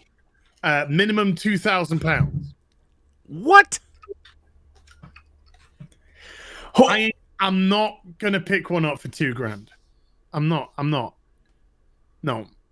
I'd love one. I would pick up a Unicron, a HasLab's Unicron. I would probably go $1,000 maximum. Wow. Because I'm taking delivery into consideration as well. Yeah. And import fees, but there's not a chance. And then that's just one, and then they go from like 2,000 to 2,800. So it's. Well, here, speaking of Unicron, Justin here is wow, that's a pretty big boy. That's a pretty big boy. Now imagine the Hasbro version is double the size of this. But that looks really nice. This was my max size for a Unicron that I could have on the display. Otherwise, I don't know where I would put that Hasbro one. But also, there's no kibble. There's no crap on his back. Like the Hasbro one has these huge shells on the sides, and on the back there's this huge shell. This is it, and he fully transforms into the planet mode. There's just no crap anywhere at all on him. He's just got the rings, and that's it. Wow, that's a really nice looking figure, though. He also has, you can remove the head, obviously, just like in the film, and he has light up green eyes, and his mouth can open. Wow, that's pretty dope. And then when you get to planet mode, this actually becomes the mouth. So you've got another light on the top of his head that becomes the mouth of the planet mode. Wow, for a third-party figure, that's really sweet. And it's substantially less expensive than the Hasbro one and far more accurate. So this is why I decided to go for this one. And by all means, I could have gone for the Hasbro one because we had them up for pre-order here in Australia. But, I mean, this guy is my Unicron for my masterpiece display. That's really... Oh, yes. Excellent. The coat. Back to the coat. Everyone needs the coat. Yeah. Get the coat. I got one. I ordered one. Oh, you did? Yeah, Yeah, I, Excellent. I can't get to the cart for whatever reason. I don't have. Do I have to log in? Do I have to register and then they'll let me buy something? No, I just clicked not the cart. I clicked the actual text and it let me into the cart. Oh, But if I tried to click like the one for what's in the cart, it just wouldn't take me anywhere. So I had to click the writing next to it, and that's what took me into the cart. the website is a bit. Yes, it's obviously an older, Yeah. Older. an This older website. This is like from 1998. Yeah, I know, it's terrible. But the coat is exceptional. Once we finish with this, go and check out Dean Knight's review on the coat. He did it back when it first came out, and he is one of the best Batman reviewers, I think. And he covered the coat and what it looks like compared to the original, etc. That nightmare, I loved that nightmare scene at the end of the film. Was so good. People are hyping that scene and they're saying like, "Oh, it's the best interaction between Joker and Batman we've ever seen." And I was like, "Am I the only one that wanted to see them fight, like, or do something?" Like they were just talking. Like I understand, like the dialogue was witty or clever or whatever, but they're like, "Oh, it's the best ever." It's the truth. It's what Zack Snyder has a habit of combining film, like Batman v Superman is the Dark Knight Returns, and it's also the Death of Superman. It's two, which does frustrate me massively. The Nightmare does seem to be a mixture of a dark side invasion and also Batman No Man's Land. Where so the when Gotham was broken up into different sectors, the Joker had a sector, Two-Face had a sector, Gotham PD had a sector. So they seem to be operating off that sort of that sort of rule set in the Nightmare scene, that the Joker was running a segment of a gang of some kind. Yeah, a gang of some kind, a segment of some kind, and they were teaming up this tense to go against Superman. What's interesting is technically that scene comes before what we saw in BVS, because in BVS he already has the Joker card.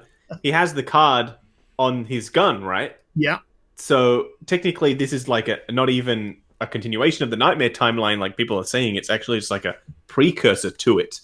And poor Ben Affleck, I don't know if I should say poor Ben Affleck, but he's lost a lot of weight, my guy.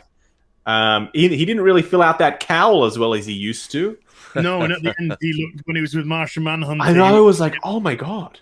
But it's Ben good. Affleck, are you okay? When he was brought back to shoot Justice League with Ross, he was back, yeah, he was an alcoholic. Yeah. He was in desperate need of going into into a clinic, and it does look like he's got himself sorted, and good on him for doing so. And he was still beefy enough, but yeah, sure. He got himself big for BVS. He was huge. So yeah, I mean, I wasn't too bothered about that, because obviously you got to take into consideration where Zach did manage to film a couple of scenes extra, but the vast majority of it was all pre-shot material. Okay, I have to tell you something funny. So, ordering this jacket, which I won't need for 18 months, but ordering it, apparently, I already have an account at 1/6 Kit, and I had something in my cart. What the addiction runs? Is it a chair? It is not a chair. It is a pair of. It is a pair of metal glasses. 6-scale glasses for my Walter White figure. From my Walter White figure from Breaking Bad. I have no recollection of this at all. So apparently I'm getting glasses and a jacket. No, this is good. This is good. This means you are so into the rabbit hole you don't even know where you are anymore. So don't know. So you know what? I didn't answer. Chloe Fanning asked. She sent in a super chat, Justin, and she says, "What is the most you would spend on a hot toy given the availability and how much you want and need it?" What's the most you'd spend on a hot toy? I don't. Honestly, it sounds a bit silly to say, but I don't really think there's a max depending on how much you really want it. You know what I mean? Like, I once paid for my Mark 47, I paid 950 Australian dollars back when they were sold out and you couldn't get them anywhere. But I had to have it. I had to have it. Woo. So, yeah, I don't know if there is a max, to be honest.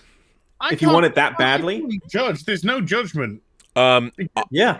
I want the DeLorean. Oh. I want the DeLorean. Me too. I'd go up to $2,500 on that. I mean, that's assuming if Elizabeth's watching this now, she's going, you damn well are not going to spend $2,500. I'm assuming that, you know, that bills don't need to be paid and, you know, rent, the house payments put in. And stop lying. Assuming Elizabeth doesn't find out. Yeah, it's true. It's true. Like the Ecto 1 will show up in like 2 years. If the DeLorean, if maybe I can figure that out through Toys Wonderland and be like, yeah, man, where'd the DeLorean come from? No man can say. I don't know. But the DeLorean and the armored Batman from Batman v Superman are the two things I want the most. I love that armored Batman. Yeah, no, and I don't want the battle damage one. You know, I want the intact. The battle damage one is actually superior. That's what I've heard. But the other one, just the regular one, is also very good. It was just I don't know why I was broke or whatever. I couldn't afford it. But I hate when I've slept on figures. And of course, are they hard to find? Are they? Yeah. Oh yeah. They're hard to find. And then the other figures. Really? Yeah, I mean, there's one up at the moment from Hong Kong though. Yeah, that's there's a few Star Wars. I mean, I have most, to be honest. Other than like the Hot Toys, like I had the full set of Aliens Warriors, but I don't have those anymore. But if they ever released the Colonial Warriors from Aliens, but they actually had the likeness approval, because when Hot Toys released the Alien Marines, the Space Marines from Aliens, they didn't have likeness approval. So just like they didn't have likeness approval when they put out the Power Loader, which I have. They are expensive, quite surprisingly. There's one in Australia for 410 Australian. I don't know what that is in US dollars. Wow, that's cheap. That's $317 US. An armored Batman for $300? I'll pick that Yeah, let up. me send you the link. Shh. Don't tell anybody. Don't tell anybody you're doing that. Yeah. Just send it to me without me knowing. Because the thing is, if anybody knows, like if Elizabeth finds out that you might have sent me that link, could be bad. I didn't know. I haven't sent anything. Okay, good. That's good because I that would be bad. But yeah, so the and the other three. I mean, the figure like I have most of the Hot Toys that I want. Sure, there's still a lot that I don't have, but in the other the ones, the armored Batman, the DeLorean, and then I did not get the Hulk Thor Ragnarok figures, and I want Gladiator Hulk. I want Thor, and I want Hela, and I don't necessarily need Loki, but you know. Well, there's a third-party Hela coming, and that looks great. Yes, Endgame Loki's coming, and there's a third-party version of Hela coming as well, which I would wait for me to put the money down first because I don't want you to waste your money if it's crap. Yeah. Well, you know, I still have the Loki from the first Thor, which they're basically reissuing as the Endgame Loki. I love that Loki from the first Thor. It's still to me, it's a great figure. I love that figure. Ken B sends in a super chat and says, "Hail Az and RMB and Justin, the two of you, well, the three of you, I guess, are devils. You tempted me to take the Hot Toys 6-scale plunge. A Nightmare Batman and Superman set has been ordered. My first figures ever. I blame the two of you. But Ken B, remember, it could be 18 months, could be sooner. I feel that a lot of people that are, boy, where's Hot Toys giving us a little bit of love for all these sales that we're making? Yeah, I know, right? Hot Toys, come on. You know, but I think that a lot of people need to understand, especially newcomers to Hot Toys, how long it takes. You got to look in. Be sure if you order from Toys Wonderland or you order from Sideshow or wherever you're ordering from, be sure and look at when the availability of the figure is coming, because people I think are going to be surprised sometimes. What do you mean it's not going to come out for over a year? So they have to remember that. Joe the Collector sends in a super chat and says, I look forward to the show every week. Keep up the chat all night.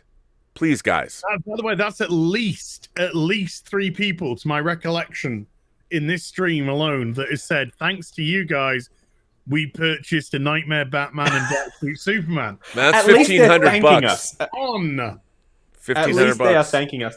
If we Yeah, but we get people email, tweeting us. Some guy tweeted me the other day as never purchased anything before, just dropped $1,000. Just dropped $1,000 on Hot Toys. I'll speak to Howard Chan next time I see him, the CEO. He was playing Pokemon Go last time I saw him in Hong Kong. Can we get him to come on this show? I wish. I was just thinking about this the other day. He's very secretive. We don't know anything about him. He doesn't really do any interviews. He just makes the figures, and that's that, I guess. Oh, I guess we'll just have to try and get Ben Affleck on. You know what we need to do? I've wanted. It'll be easier. I've wanted to make a documentary about Hot Toys, and basically what I want to do is I want to interview everyone who has had a hot toy made of themselves. Oh wow! So all the Kevin actors. Feige one. So start with Kevin Feige. I mean, think about all the people. If you think about what a star-studded documentary that would be. Oh, I've got a story for you actually. So I have a friend who used to work at Sideshow, and she was a pretty prominent figure at Sideshow. If anyone knows me, you know who she is. And she told me a story about Jeremy Renner. So she was in the room when Jeremy Renner came in, and he was there to. You can probably still find the photo of him holding his figure. And apparently he said, when he walked into the room, because they were handling the likeness rights for him for Hot Toys at that time, because it was 2012. It was when the first Avengers film was coming out. So it was early on. Hot Toys, still fairly early on in the game. So they were handling the likeness rights. And Jeremy Renner's people said, we want 2 cases of anything that you make with his likeness. And Sideshow, for whatever reason, said no. No. And then he was like, okay, well, then you don't get the likeness rights. And apparently, a couple of days later, they came back and they agreed. So now Jeremy Renner gets 2 cases of anything that has his likeness. Let's hit him up. Maybe I can. They could do it. Good boy. Good boy. That was very smart. Yeah, very smart. Very smart indeed. Danny Boy's here and has 1 of 4. Hello, you lovely mad crack pushers. Every time I watch one of these streams, I lose money, a lot of money. But this past week or so, I broke the bank. I've pre-ordered a lot of the Zack Snyder Justice League figures. These include Weta Workshop's quarter-scale black suit Superman. Ooh, we're going big. And we'll pull the trigger on Darkseid. Prime One's 3rd scale black suit Superman, direct from them, not Sideshow. Oh my goodness. Hot Toys 6 scale black suit Superman and Nightmare Batman combo pack. Hot Toys BVS Batman battle damaged armor. Oh, okay. BVS Superman exclusive edition. BVS Batman special edition. what? BVS Wonder Woman, Justice League Wonder Woman deluxe edition. Man of Steel Zod to go with my Superman and Jor-El. And finally, the Christopher Reeve Superman. These are all... That's it? Wait. These are all, Justin, you're going to love this. These are all from Toys Wonderland. Oh! Which I've signed my life away for the next year to pay for all of these.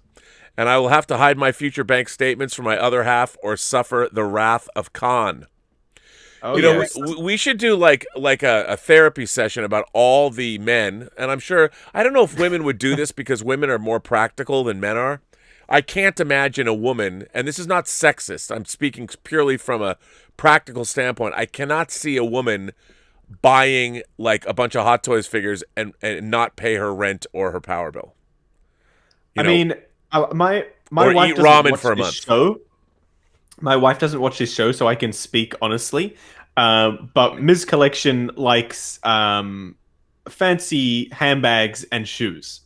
And she has been known to purchase, I have been known to purchase for her said items, and she has sometimes purchased them for herself, even though she knows that she will not have money to pay certain bills. Therefore, I will have to pay for those bills. So I wouldn't go. I wouldn't say that. Yes, I would say that it's just us. Well, then I stand corrected, and it is good to know that you are an enabler of your wife's addiction to shoes and handbags.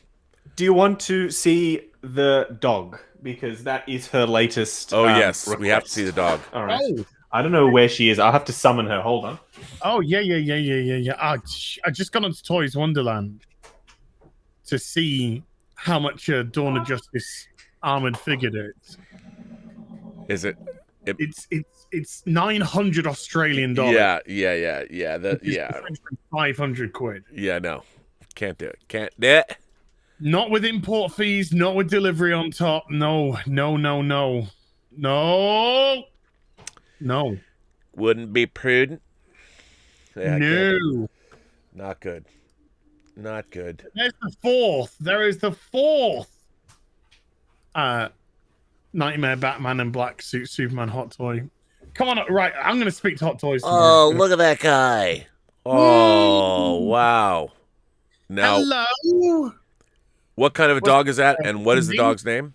Yeah. She is a miniature dachshund, a miniature sausage dog. And we haven't fully decided on the name yet, but we're leaning towards Wanda. Oh, that is a good name for a dog. Wanda is a good name for a dog. Oh, she's beautiful. She's beautiful. She's very well behaved. She doesn't really chew or chase the cats or anything. She just she's so cute. Oh, look at that. Oh. Kisses for daddy. She's very chill, which is good. She's a very weird dog. Like, she's not interested in her own toys. She isn't really interested in snacks or going for walks or anything. All she wants to do is just sit on you. Which is good. But she's very happy. That's good. She seems very. Look at her. She's got that big smile. Yes. Tyler Maudlin, by the way, has sent in a super chat and says, "Oh, and as I just picked up a complete G.I. Joe Sky Striker for a whole $15. Underpaid, I say." Robert, don't tell him. But that's how that gotta go. Chris C sends in a super chat and says, "Who can we bug to make a Lou Ferrigno Hulk figure?" That would Lou Ferrigno and Bill Bixby 2-pack from Hot Toys. I would get that. That'd be awesome. I would buy the shit out of that. This is great. Again, I gotta stress though, my most anticipated release is that Green Goblin. Oh, me too. I'm very excited. It's really cool. Robert Priso, one of my moderators, just sent in a tip and said, "I might have to stop moderating this show. I pre-ordered the Hot Toys Nightmare Batman and Superman and that coat. I only want Batman. Oh, yes, the coat. I only want Batman, so I'll flip Superman. Thank you all so much." Okay. I think. Predator 1987X comes back. I don't think you heard this one. Predator 87 asked Justin, which is the best Hot Toys Predator? Oh, I'm by no means a Hot Toys Predator expert because I only have one. What? I have the 2.0 original classic style Predator from the Predators movie. I'm pretty sure a 2016 movie. And I think that's the best. That's why it's the only one I own, because it's like a redo of the classic Predator from the first film. Just updated, better technology, better paint apps, etc. But I'm partial to the Samurai Predator that Rob showed us. I would be lying if I said that I didn't go on eBay and try to find one. It was beautiful. Samurai Predator. Oh yes. Predator also says Team Godzilla all day long. I agree. Kong is a punk. Me too. Norwegian Kryptonian sends in a super chat and says, "Is it strange I want a bunch of 1/6 scale Zack Snyder's Justice League figures? No. No, pardon me. Is it strange I want a bunch of 1/6 scale Zack Snyder Justice League Amazon Hot Toys that I can make a shelf for and pose them in the "we have no fear" position? Oh, that was so good. I think that is not something that's strange. But I think wouldn't you also like to have a set of full scale Amazonians in there "we have no fear" pose? Maybe. No, I'm just kidding. That we're alive and yeah. Coughtron says Unicron arrived today. 2 foot by 2 foot by 2 foot box. Don't feel too bad as they didn't paint the planet mode's maw nor his robot mode's bottom teeth. By the way, great show. Weird. It's very weird that they didn't paint his bottom row of teeth. But you could paint them, you know. Exactly. Yeah, but you shouldn't really have to. I know. Yeah. No, you're absolutely It's a bit mean. Why did they just mold them in silver? To me, they haven't done it right. It's clearly a defect. There's no point in having it. Just send it to me. Well, Coughtron, you can find you can either find me and send me. I'll send you his address, and we'll pay for shipping. How about that? Yeah. You can find us begging on street corners for hot toys.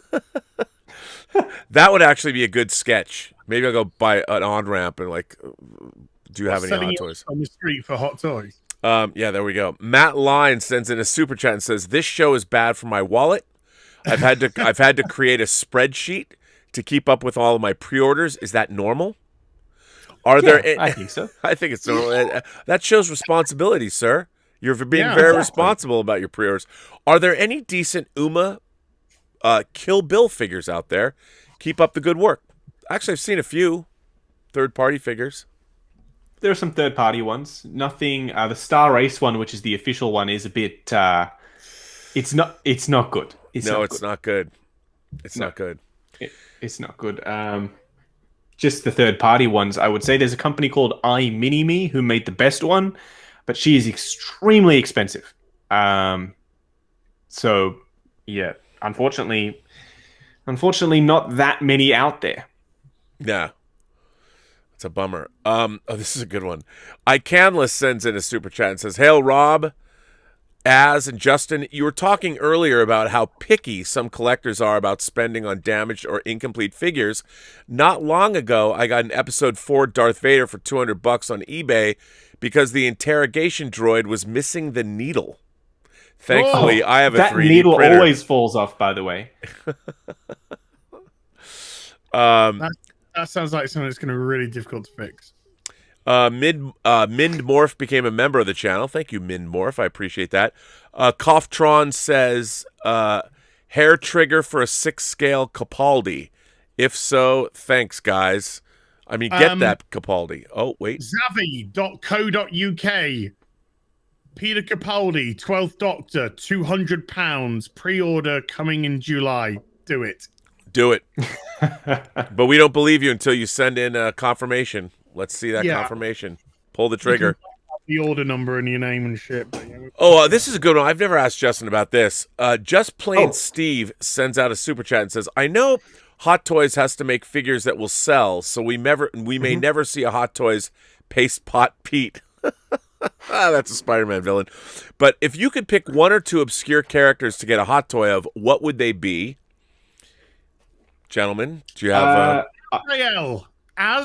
Azrael from Batman. I don't think that's all that obscure, though, as if they were to do him from the Arkham games. They've already done Arkham Knight / Red Hood. I don't want Azrael from the Arkham games. I think that'd be the only way you'd get him. I want either Nightfall Azrael Batman or I want comic Azrael. Hot toy. Well, sorry, mini rant.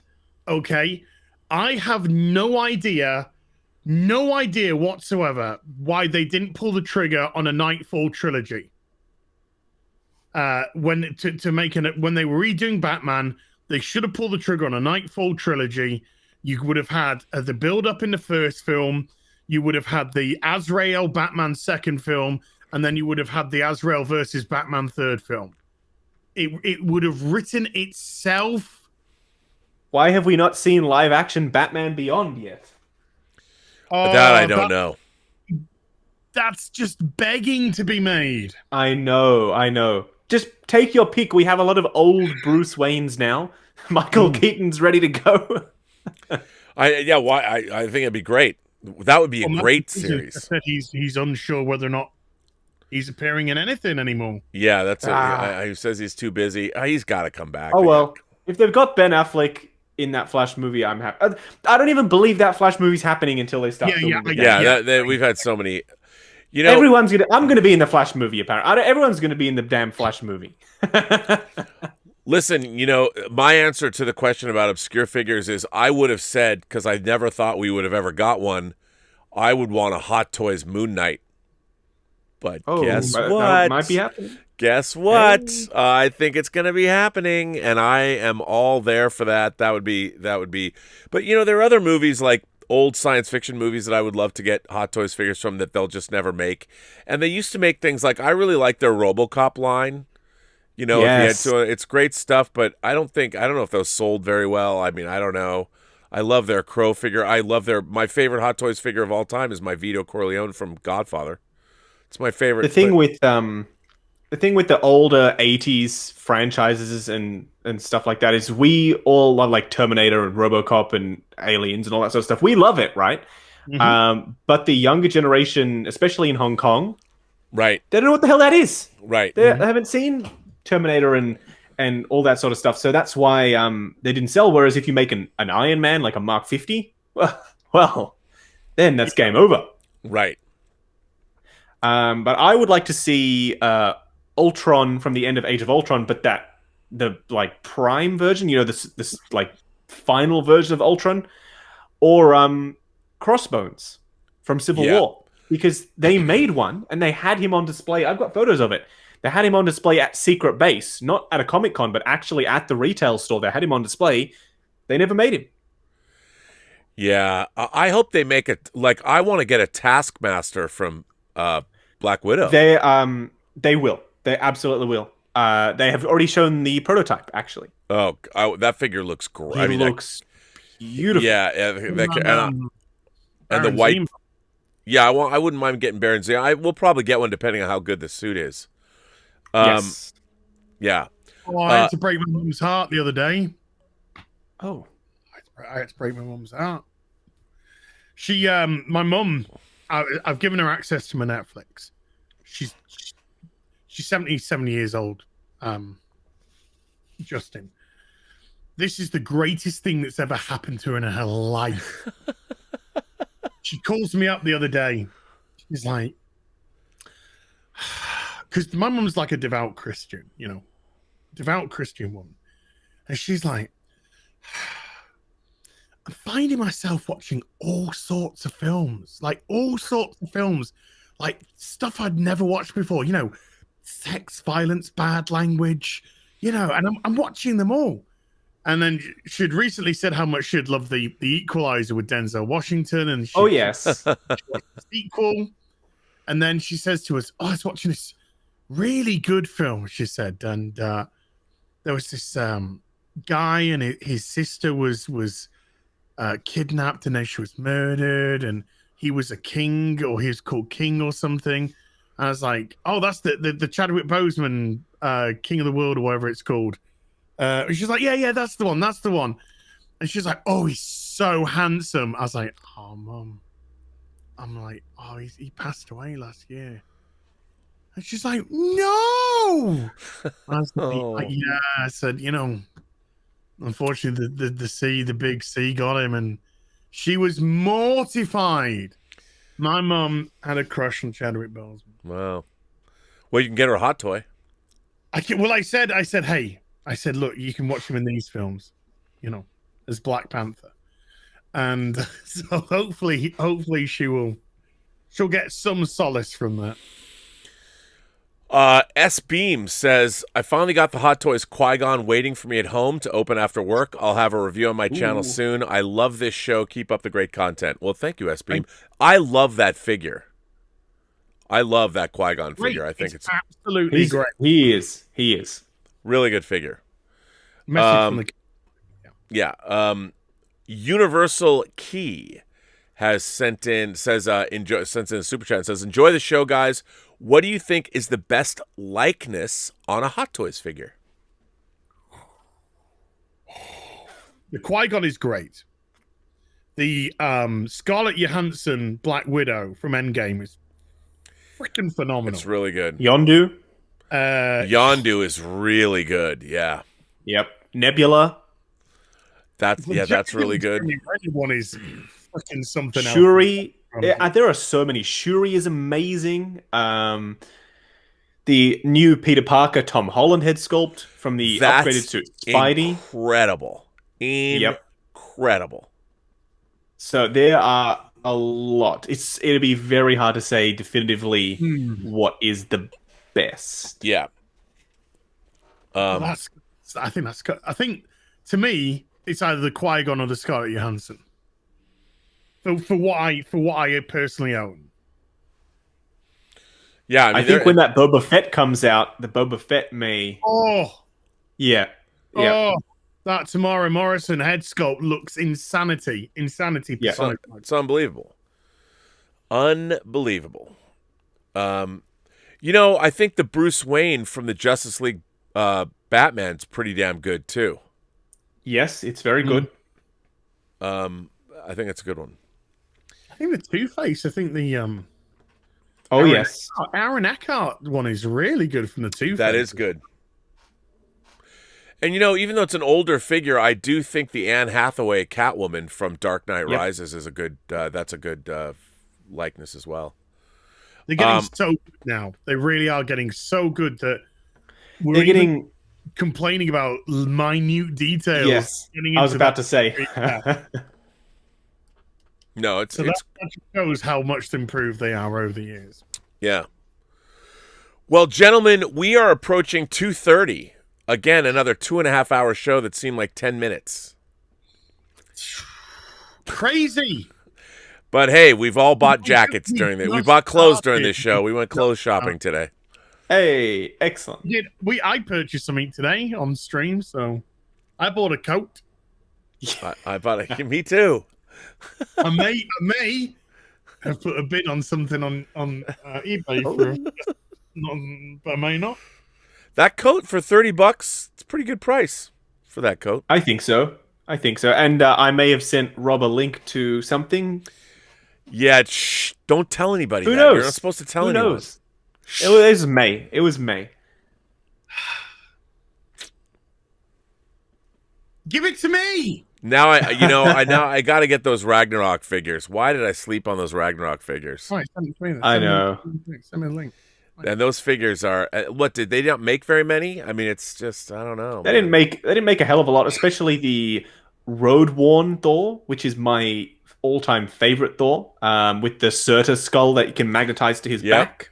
Yep. That thing is gorgeous. They are very hard to find, and for good reason, because they are excellent.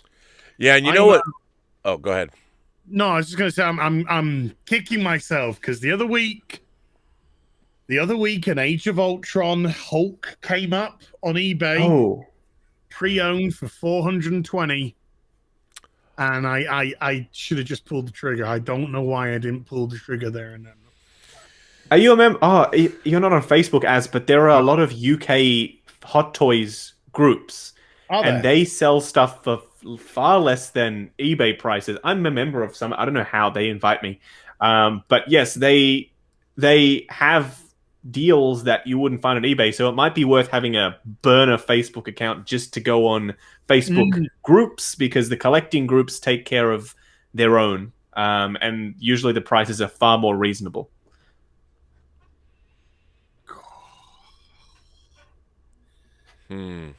We're all in debt. Debt to our imaginations. Yeah, we've all got a massive problem here. And it's wonderful. Another, the Rogue One figures too. Those are another. Oof. Dude, what was I thinking or not thinking? Yeah, those are. I got to get another project off the ground, something big. Go buy all that stuff. How could I have not got those? What was I thinking? And how did they not make a Cassian Andor? I know. Why did they not make tomorrow, folks? no Cassian Andor figure? I don't get it. Well, on that note, gentlemen, this was fully articulated, episode 8. You know, Justin, this was supposed to be one. Az and I talked about doing one show. I know. About celebrating, and now we're what, 17 episodes in? Balls deep. Which means 17 weeks. We've been doing these shows for the last 17. We only missed 1 week. 17 weeks. And we did our prisoner. That was your mid-season break. Yeah, our mid-season break. It's incredible. And this is a big year. I mean, Hot Toys has got a lot of good stuff coming out this year and next year, and all the things I've got on pre-order. I've got one question before we go. 2/3 of your prediction is so far true, Justin. Yes. On the cyborg. No, surprisingly. But then again, he was right, and he's been right about everything else. So I still have faith that it's going to happen. Yeah. I would say that I thought it was going to be announced like only a couple of days after that 2-pack went up. And I thought they were just going to drop Cyborg before they did Winter Soldier, because I thought for sure they would have announced Winter Soldier and Falcon together. Yeah. Yep. It's just so weird. Like, imagine just announcing a Vision from WandaVision. It's Falcon and the Winter Soldier, not the Winter Soldier. Like, it's just so weird that they didn't. So I hope that they do Cyborg next. The only story I seem to care about in the first episode was the Winter Soldier. Yeah. This is a good one. Paul Dela Cruz sends in a super chat and says, I've been waiting for a Rey with the yellow saber and a Ben Solo with the blue saber. Is Hot Toys ever releasing these, or should I just order what's available? They will. They haven't even bothered to produce the Rise of Skywalker, Rey and Kylo that they announced a million years ago. They're still, it'll come eventually, but they're like, you know what? Put that on like the 5-year away pipeline, you know. Don't rush those ones. So I don't think they are going to make any more sequel trilogy stuff, and I don't blame them, because that stuff has been sitting around. Like the Troopers, you can find for, I don't know, $100.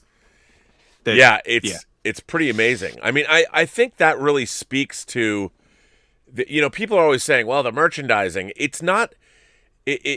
Those characters, who wants them? They're not very toyetic, to be honest. Yeah, they're not toyetic, and they're not. I mean, to me, I am not a big, as anyone can tell you, I am not a J.J. Abrams fan. Yeah. And I think the conception. I mean, look, the classic trilogy characters from the sequel, the Han Solo and Chewie 2-pack, the Lukes, those sold. Yep. General Leia. Yep. But that should tell them all they need to know. I don't really like the designs, to be honest. Like, it's just... Everyone's been telling them all they need to know for the past 5 years, and they still refuse to listen. Hey, sorry. Well, at least the Mandalorian happened, so that's something. Yeah, and we're getting great figures from that. Oh, yes. We're getting all sorts of figures from that. Oh, they know that shows a license to print money for them. Yeah, absolutely. Definitely. Well, Paul, I think you're out of luck on that one. So, what are you gonna do? You could. I tell you what, there's a good chance you'd be able to probably pick up a third-party yellow lightsaber and.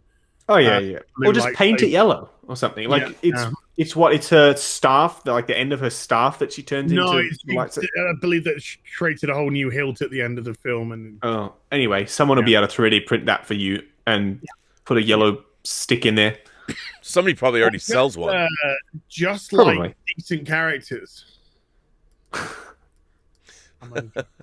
We love who we love, Paul. We can't help that. We love those who are deserving of our love, not those who are not. Yeah, but I'm not one to chastise Paul. The heart needs what the heart needs. It's true. It's true. And we would never want to put anyone off what they love. No. Apart from unless it's the sequel trilogy.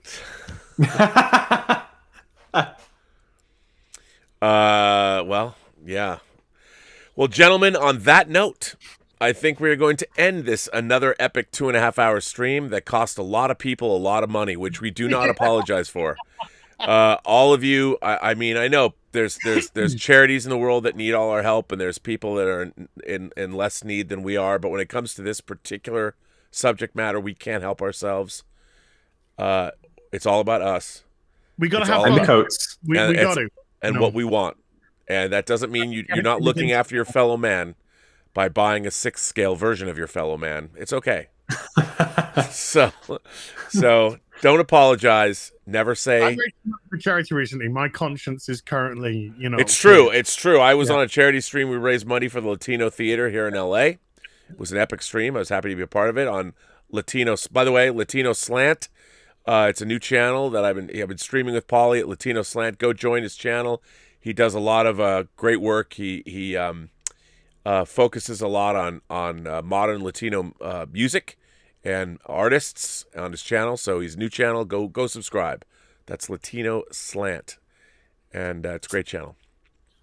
Doesn't have anything to do with hot toys, but there you go. Where can people find you all online? Justin, where do they find you? You can find me at Justin's Collection on Instagram, Facebook, and YouTube. But I warn you, like Rob says, should come with a warning. You may be encouraged to spend money. Where can You people may. find you? You can find me on YouTube. You can find me on Twitch. As Heel versus Babyface. I put your name always in the title of this show. No way to fucking leave. These people don't want to fucking And we're going to be back next week. It's an open invitation for you to come. So if you want to come and we're going to trio this thing up, then, Oh, yes. I think that we're kind of like D'Artagnan. I mean, not D'Artagnan. We're what are the names of the Porthos, Aramas, and Porthos, Aramas, and I think it's another A. It's Anyway, that's us. yes, with the Porthos, Aramas, and We should just call ourselves the Moducase Gang. We should call ourselves the Holy Trinity of figure collectors. Yeah, there we go. I'll be Batman, as you can be Wonder Woman. Yeah, And Rob, you can I'll be be Superman. I'll take that. I got the week, baby. The Holy Trinity. Well, gents. Get a Justin face doing that now, coming down from the top. Yeah, I mean, I'm sure something will come next week. I've got some. Maybe one day I'll get that Captain America. There you go. One day. And that day may never come, but hopefully we'll see something. All right, gents, I will say goodbye to all of you, both of you, the rest of the Trinity, and we will be back next week on Az's channel on Hot Toys. What toys? Are we ever going to get your mark unboxed? We ever going to see that? Do you know something? Actually, before today's stream, I've been clearing. I've Okay. been doing some clearing. So it's starting to happen. Space is starting to happen.